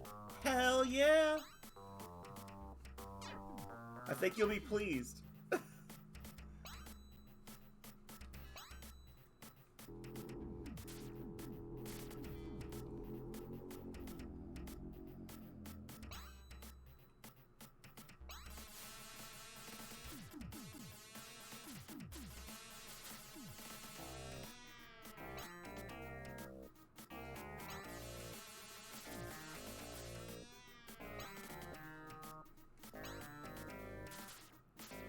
Corbett's good. Yeah. Yeah, Corbett joins at level 50. That's his base. I was actually originally... I had originally planned, funnily enough, when you have to... When you stay and help Isaiah, I had originally programmed that to be a choice. Where you could either go looking for Corbett or you could stay and help Isaiah. And, I was like, that doesn't make sense though, because Corbett's like the master hunter and Isaiah's the trainee. So it wouldn't make sense. It wouldn't make sense for Corbett to join your party that low level. And then on the flip side, it wouldn't make sense for Isaiah to join your party so late in the game because he's a trainee. He'll still be a low level. You know what I'm saying? Yeah, Tony is awesome. We love Tony. I'm glad you enjoyed that. I get a uniform and everything? This is turning into a great day. Let's go.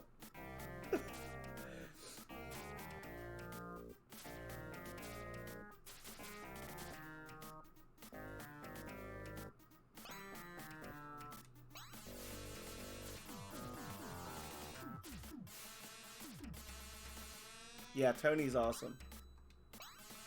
While you were off saving the world, he's just been walking back and forth in the tall grass on the edge of town. Leveling up one level 5 sludge at a time.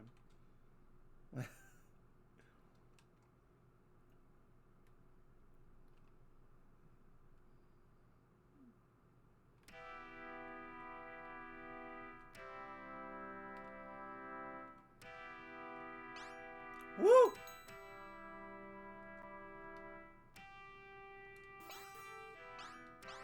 That was getting spooky. Oh.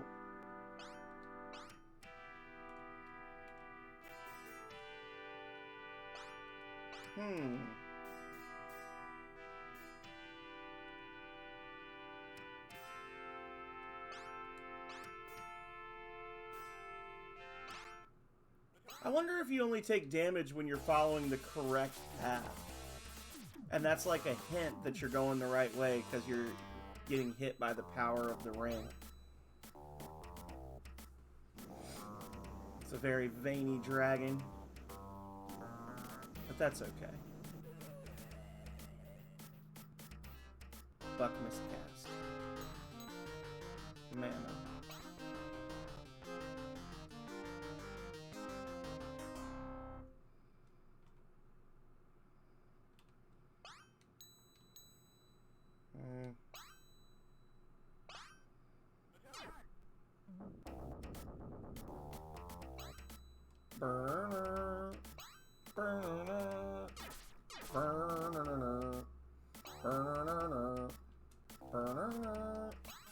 Reaper time.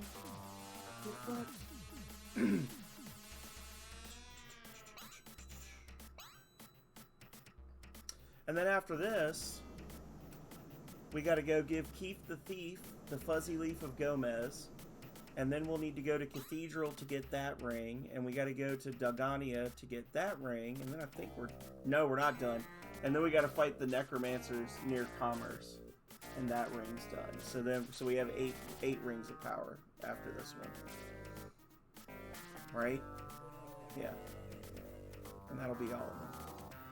Feathercast Twister. You know, every time I start to think maybe she's a good character, I'll have a run where she'll just be like randomly casting spells at the end of the battle and wasting mana. Bile taken. Rings. Yep, that's 8. Alright. All that's left is Will, Division, and Blood. We're going to have to do a bit of walking because I don't know where any of my vehicles are anymore. And we can't buy anything.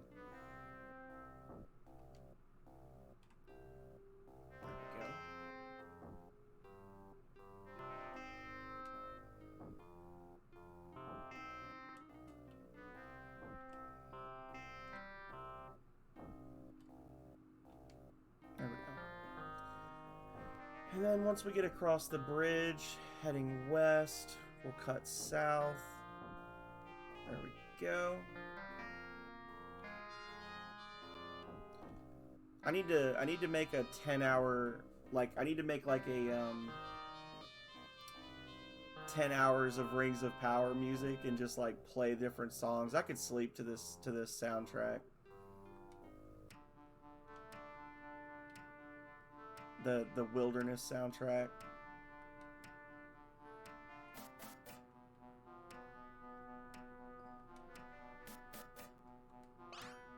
Hello, traveler.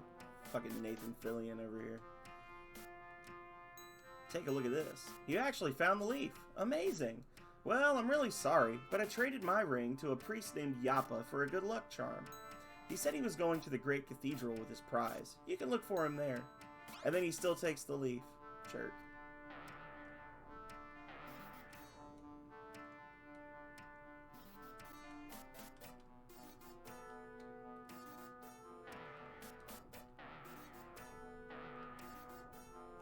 Well, I'm gonna rob you. Alright, no vehicle. Merchant. No.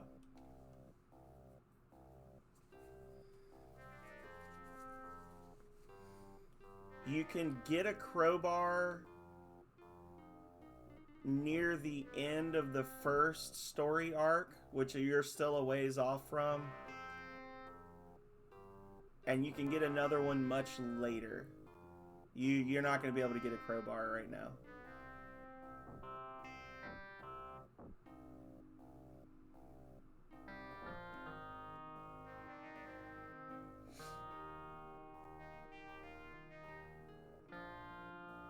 Poor dinosaur spawned in the middle of a bunch of trees and they can't pass through trees, so he's just stuck. I've had many when the game was still an itch.io exclusive, I had several people reach out to me asking about the crowbar. They're like, I'm level 12. Should I have a crowbar? I'm like, absolutely not. Is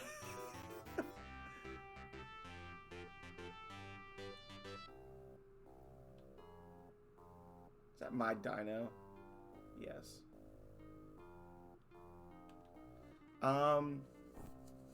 There are 5... What the fuck was that? There are 5 tiers of gear, and there's different numbers. There's like a different number of weapons depending on the weapon type.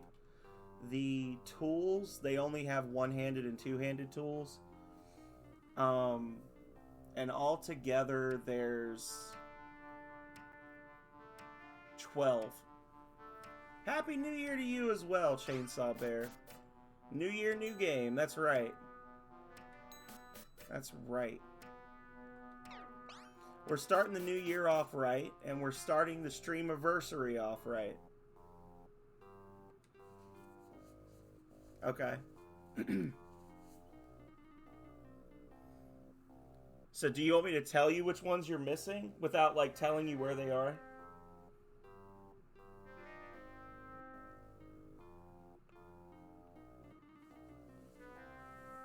The scrap cutter is not technically a tool you can use, but it is a tool.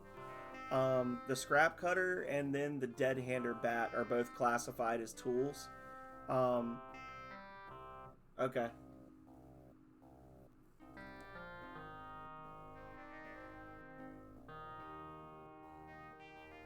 Yeah. There's one more tool.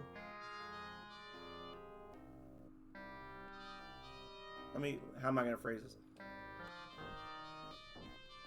The crowbar is the last tool that you need to interact with the environment, but it is not the last tool weapon in the game for Nolan. There.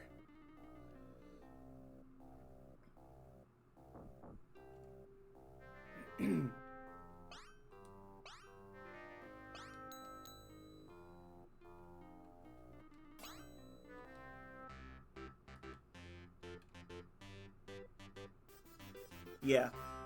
You can buy scrap cutters in a couple of places. Originally, I was going to have them give you like a luck effect or something, like they make you better at getting scrap from robots or whatever, but I was like, yeah, that's too weird and specific, so I ended up cutting it.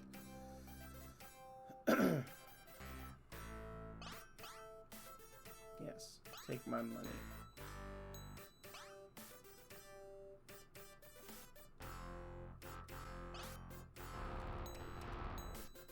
A quest, pleb.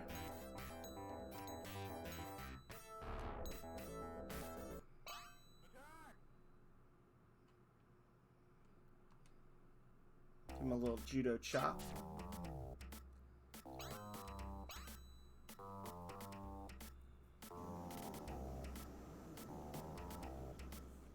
Yeah. Yeah, there's a couple of characters that ask you for them as like trade things.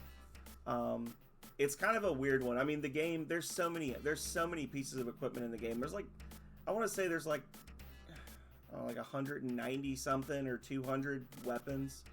Some of them are just not going to be good, right? Like, I tried to make it so that when you get them, like when you get the items, they're always useful for at least a little bit, but sometimes it just doesn't happen.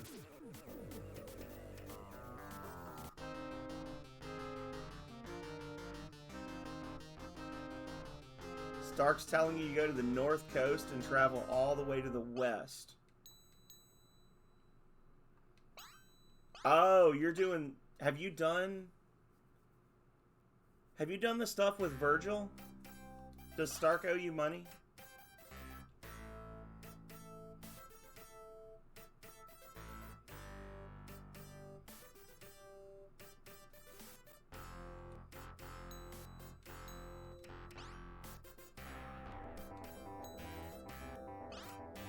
Okay. Yeah.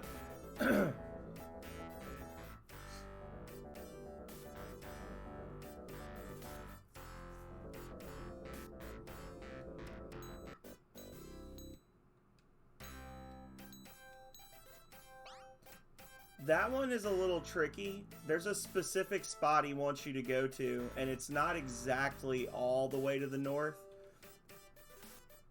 If you leave the desert, you've gone too far west. That's all I'll say. That's a good quest, though. Calrea likes that quest. I don't want to spoil it.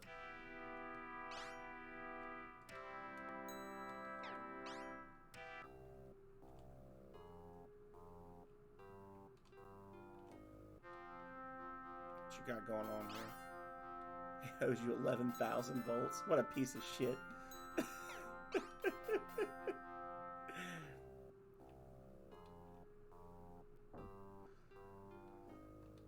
What a bum.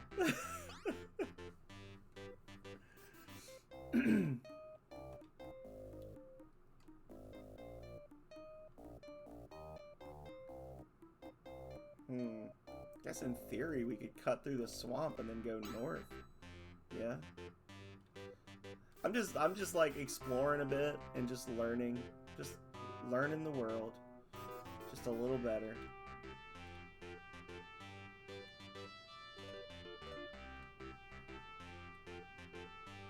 Things were getting a little stale playing this the same way every time. I like the challenge runs that I do, but I've kind of run out of challenge run ideas.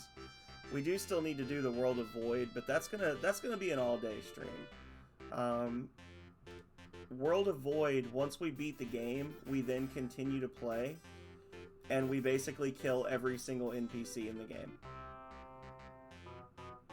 And that's more just so that I can say I've been in every single room and every single building in the game, because a lot of these houses and stuff I've never been in the game. And I don't know if there are secrets that I'm missing. You know, there might be things that I don't know about. So that's like the World of Void is just me wanting to basically see that. And then there's the auto battle challenge run, which is going to be an exercise in aggravation and careful spell selection. Not doing manual combat. The Great Cathedral of Nexus. Sup, Yopa? So, Buck, I assume you have tracked me here. I assume you are after the Ring of Will. I'm afraid so, Yappa. Give it to me and we will avoid a fight. I wish I could, but I am under orders from the High Priest to deliver the ring to the temple. The temple is not all-powerful, Yappa. There are other forces in the universe. I must have that ring. Then I am afraid you must fight me for it. Okay. If you really can't figure out where you're supposed to go, I'll give you a hint. You should be able to see what you're looking for on the overworld map. It's not like an invisible square you have to step on or something.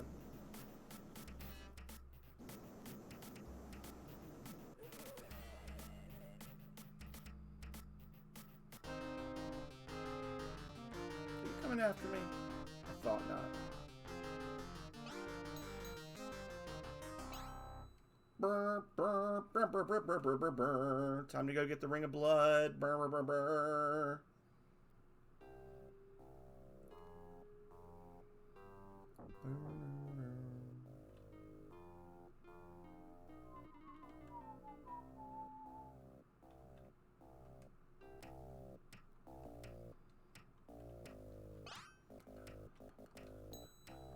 Ship. Holy ship. What? Is that why it's sinking?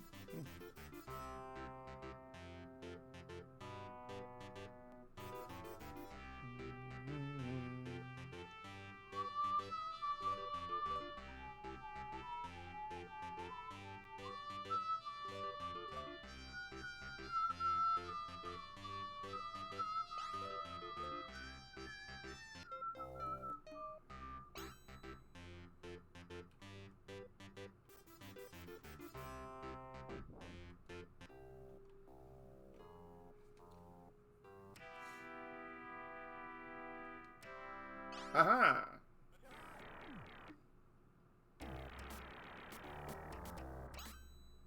Pain!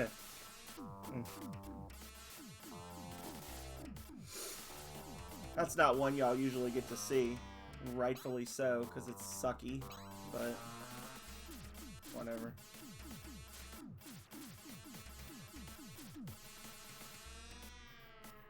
There we go. Let's finish this shite.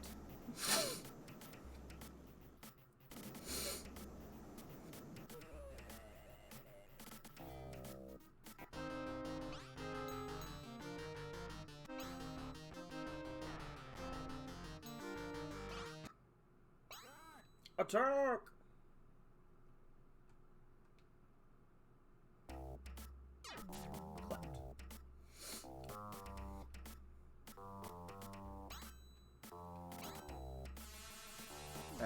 That's bad cast.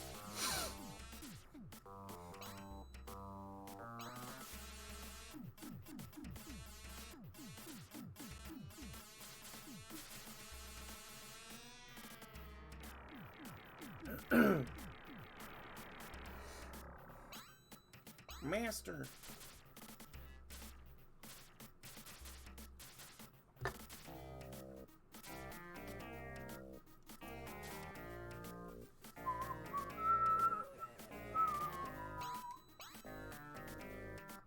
Stab the zombie in the... Never mind.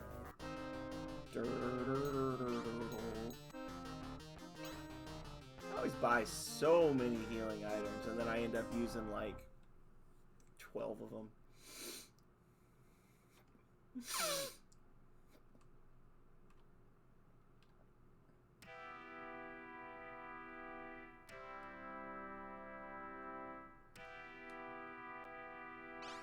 Oh no!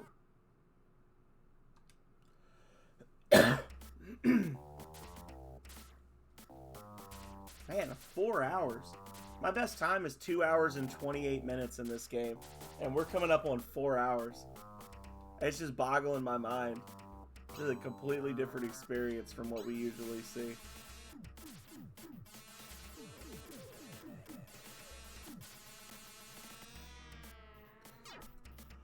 But we've also stopped a few times to chat. Look stuff up. You know.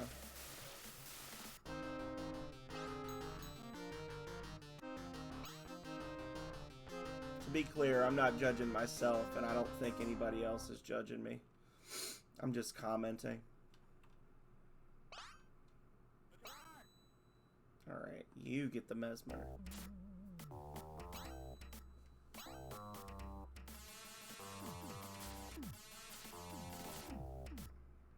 Lovely.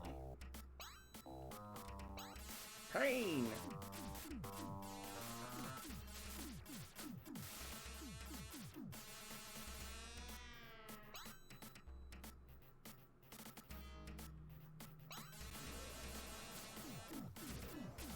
That one guy better not cast perfect and heal them all up. I'll be very sad. Oh. I knew it. I knew it!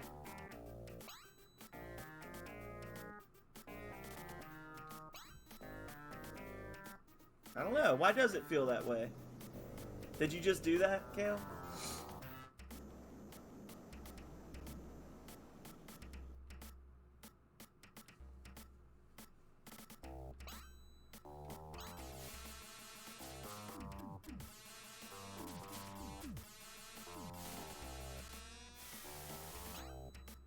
You might have. I can't speak to the workings of your brain or why the things happen that you think are happening.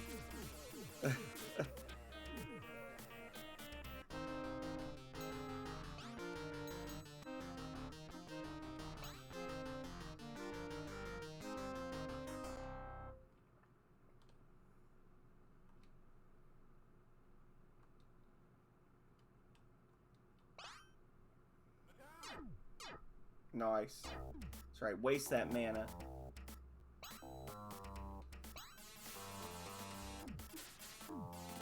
I don't think they're bounty hunters.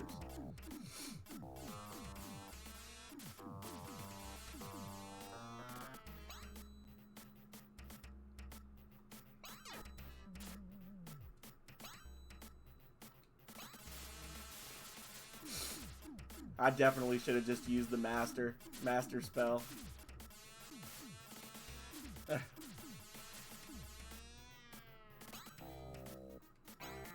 I mean, they did pay you a bounty when you got the guy, right?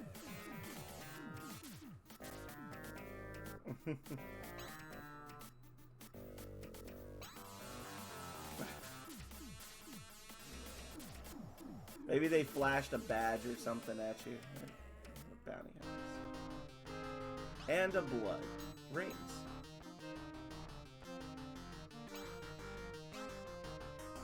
And that's the final ring of power, y'all. Well, then at least at the very least they didn't cheat you, right? Starfield is a stream lemon. It is a stream lemon, Calrea. Thank you, Nightbot, for reminding us all that Starfield is a stream lemon. It's too new. I wasn't meant to play such new things on my streams. Privately, I can play them all I want, but stuff like that just doesn't work on a jank stream like this. Now, you listen here. sir and or madam.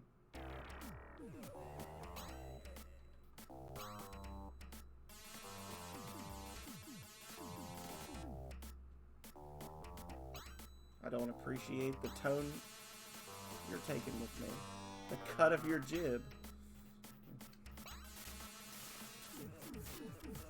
Oh, like the cut of your jib.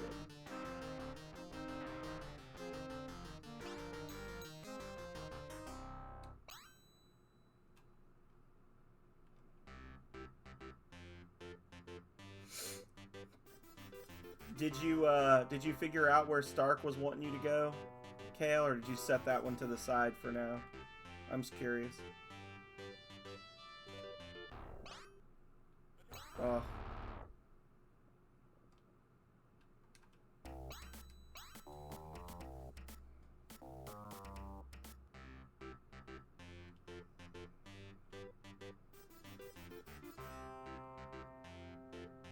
Fair.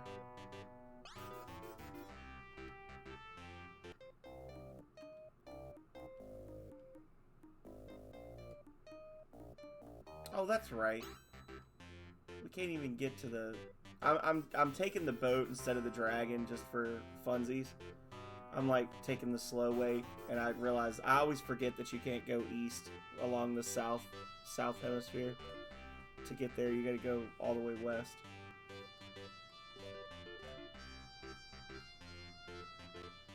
That's okay.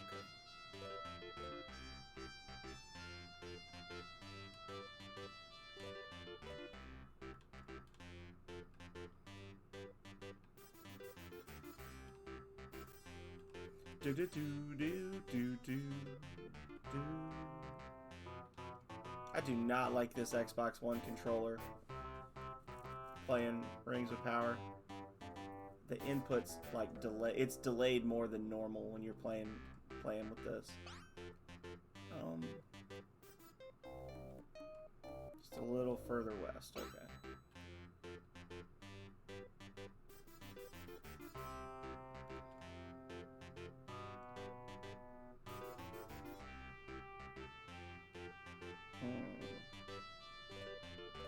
There we go.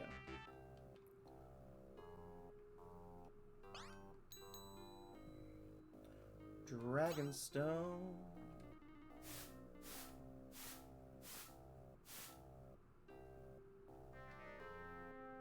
You stand before the mystic fount of Nevin.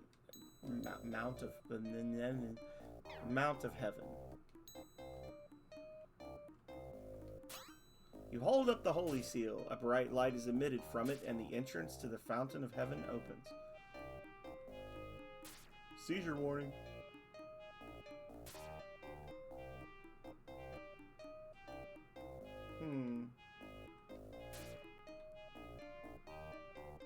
I've never actually just walked around in here.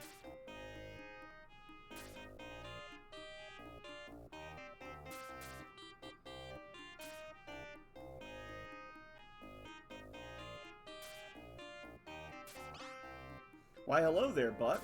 I've been waiting for you. You see, it all came to me just after our master zapped me to some random location in the Arctic. The best way to get the Rings of Power was to sit back and let everyone else do all the work. Then when you showed up here, I would retrieve them.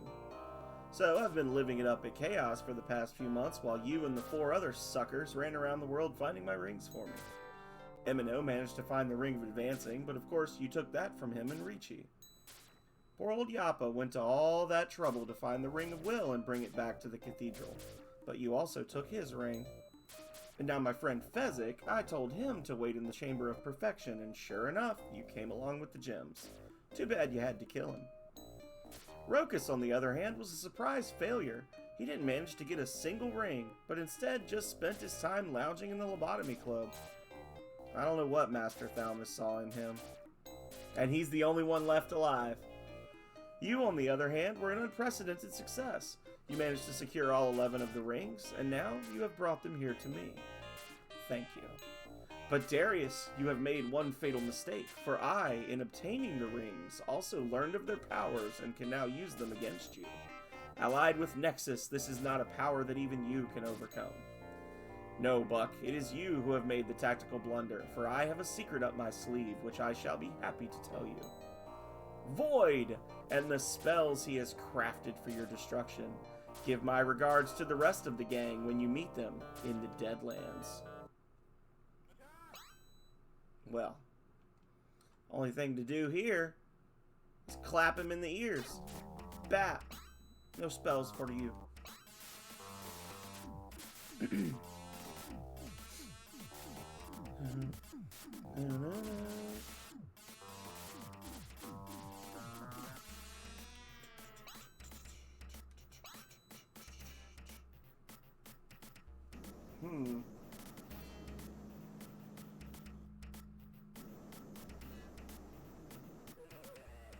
Oh, he's dead. What if I run now? I actually want to know what happens. Hang on.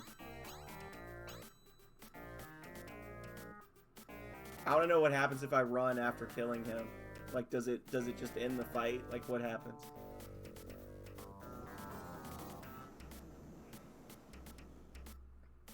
Educational stream is educational. Time to learn. Oh, they might just kill us before we can run away.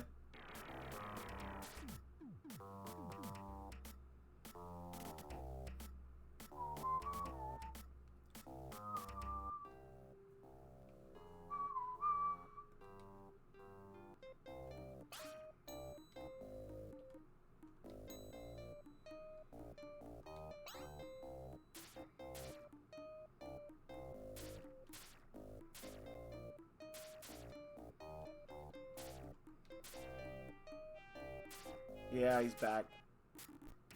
Alright. Well, power of Master Thalmus compels you to exeunt this world, stage left.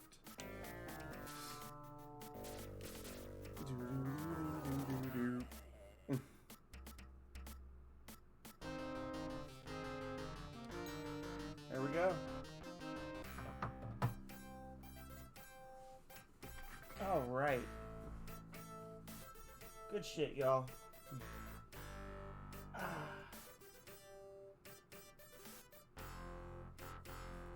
G freaking G. Cleveland Tom is live? Oh, he's always live right now. That's right. What am I thinking? I saw his icon. I was like, what? And I'm like, oh yeah, he's always live. Okay.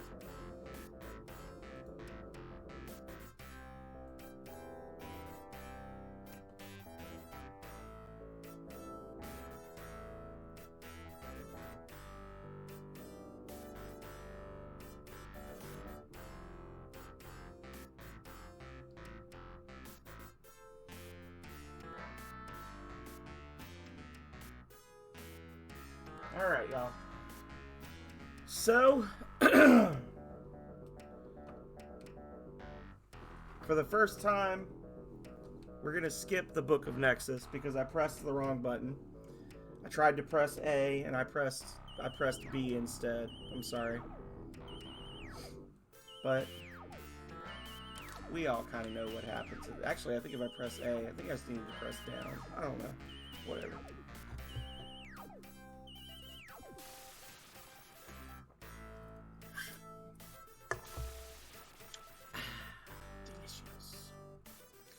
Delicious. Once this is all done, we're gonna raid Goblin Junkbot. Goblin Junkbot is currently playing Voltage Genesis, so I'm kind of obligated, right? It's not an obligation. I just want to see him play it.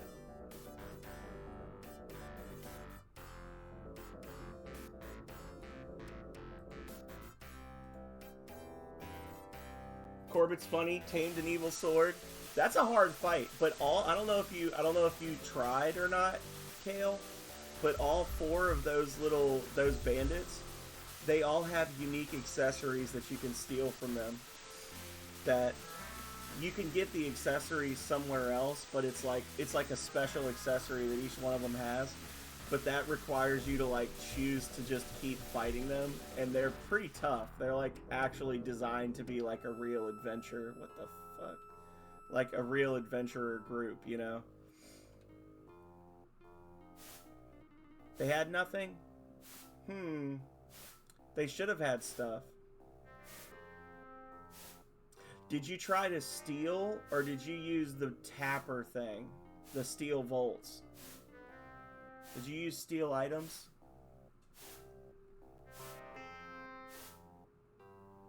Maybe I'll have to look at that, actually. Maybe I set it up to only be droppable, but I shouldn't have. Maybe I need to change that. Use steel on Stark. Okay. I might need to fix that. See, I'm glad I asked you then. Because they can drop stuff. I think one has like a Sage's armlet and one has an Ogre belt. They all have accessories that increase like 2 of your stats instead of just 1.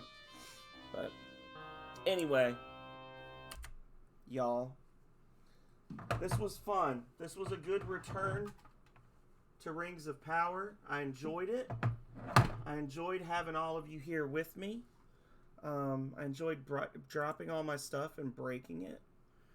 But yeah. Oh, they dropped them? Okay, good. Well, thank God for that at least. But anyway, that was day 1 of the Streamaversary extravaganza, phenomegasm, whatever I called it. We'll be back Wednesday night with Yoshi's Island. We like Yoshi's Island. It's going to be fun. I'm going to plan to probably beat the first 2 or 3 worlds, like full sets. We're probably going to get through about the first half of the game. And I'm really looking forward to it because I only play Yoshi's Island once a year, and it's in January. So anyway, I look terrible. I have huge rings under my eyes, and Goblin Junkbot is waiting for us. Yeah, Kale, I actually made quite a few changes. Like I kept saying, I'm going to make some updates and I'm going to put the accessories in. I need to put that update out, even if I don't do, or accessories in, achievements in, because I actually made a bunch of like tweaks and stuff to fix some things. So you've reminded me on that. But anyway, enough of that, everybody. If you'd enjoyed yourself, please consider joining the Discord. Follow on YouTube. Catch all my full, unedited, raw videos. I don't do editing because I don't have the time or energy, as you can see. But they're there. I think this will actually be video 900. I was looking the other day. So we're rapidly approaching 1,000 videos, at which point I don't know what's going to happen. There'll be confetti. But, yeah, we'll be back on Wednesday. And until then, I hope that you all are enjoying your new year. I hope that it goes great for you. And I hope to see you again next time. But if I don't, as always, until I do, stay healthy and stay safe out there, y'all. Later.